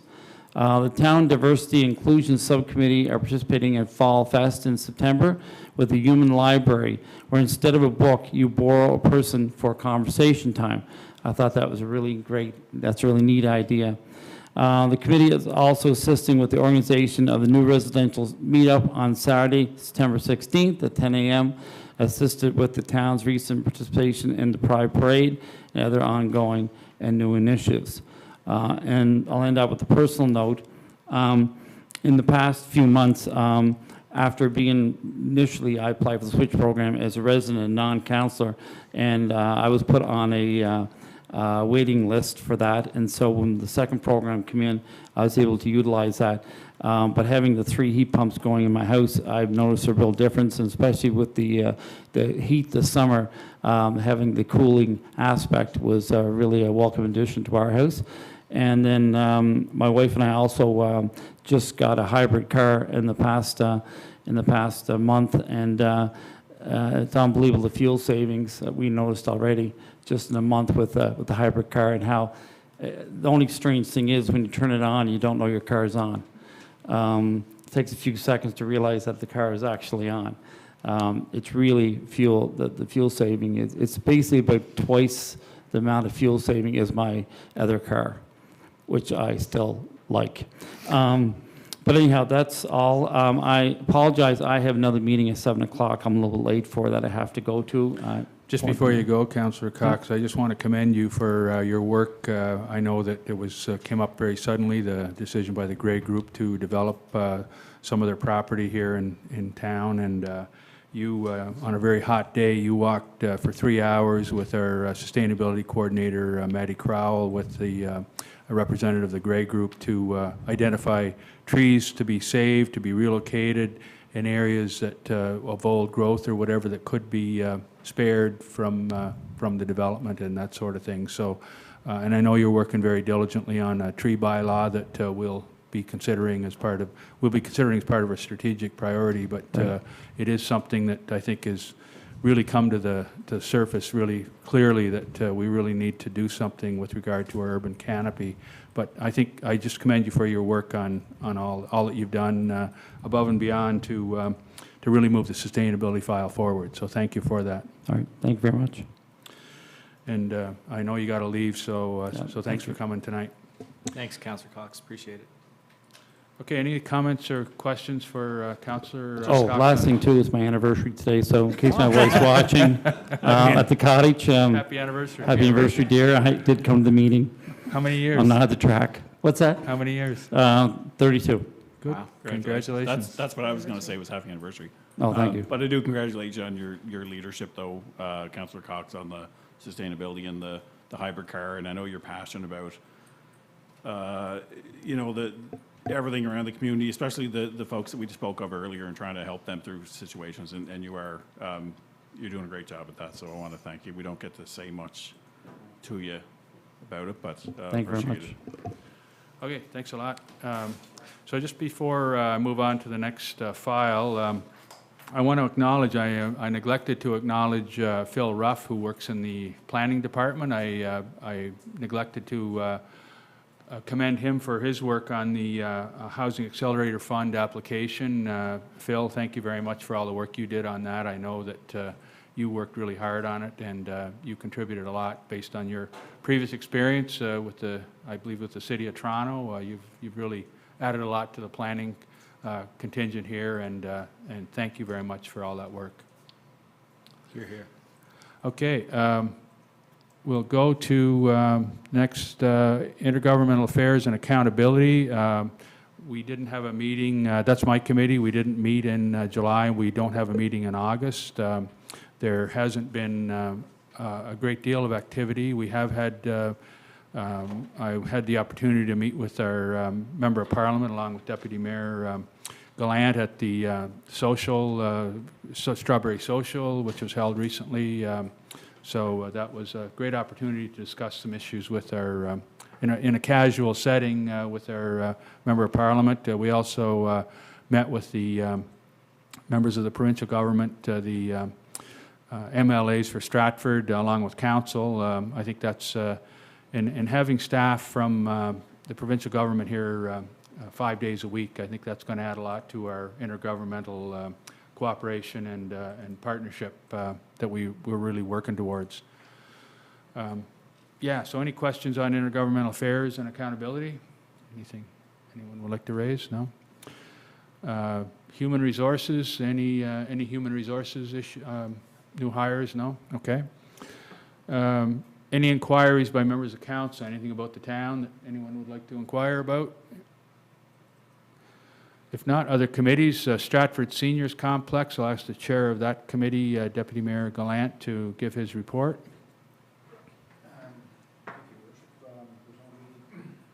There's no meeting this month, but next month we'll have a meeting. Just in a report here, the kitchen cabinets are being completed in the building. Sidewalk repairs are completed. We submitted an application for a heat pump from the province for the common area to the province for the common area. However, the application was rejected as not applicable to residential buildings.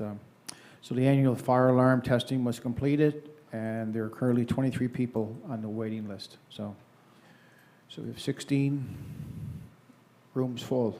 That's great. It's great to be. We always talk about having another complex, and maybe we'll have one down the road. That's odd. It's too bad that application for a heat pump was rejected. It's I didn't know that till I might ask you to circle back to intergovernmental affairs and bring that up at your next discussion. I think that's a very good point. I think we'll bring that forward. That- So thank you. That's pretty unacceptable as far as I'm concerned, considering the nature of the building. And We the got a residents comment of for the our building. Director of Finance here, and who's also works with the Seniors Committee.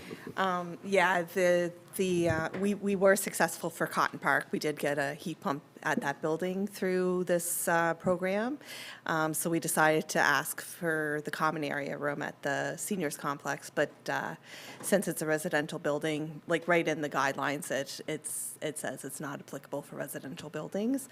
And the uptake for that fund was a lot higher than expected. And we didn't get accepted for Cotton Park. We're waitlisted, but they're hoping that more funds will become available. I think we need to get another approach somehow, not necessarily from government, but maybe we look at funding from some source, either from, I don't know, but it's really, I think, would be something which would be a great thing for those people in that building to have cooling in the summertime and heating in the wintertime, and save the town, save money on the oil bill, and it would, as far as I'm concerned, improve the comfort. Yeah. It's not just improving the comfort. Unfortunately, with climate change, we're getting to the point where cooling in certain zones it's going to be mandatory. You're looking at British Columbia, who's looking at implementing changes to their building codes to have at least one room in any new development capable of being cooled to a temperature of, I think, 24, 23 degrees or something like that. And so, I'm considering the more vulnerable population of our seniors complex. I'm not suggesting that they are all vulnerable, but I think it's incumbent upon us, as well as our other governmental partners, to ensure that temperatures are adequately controlled within those facilities.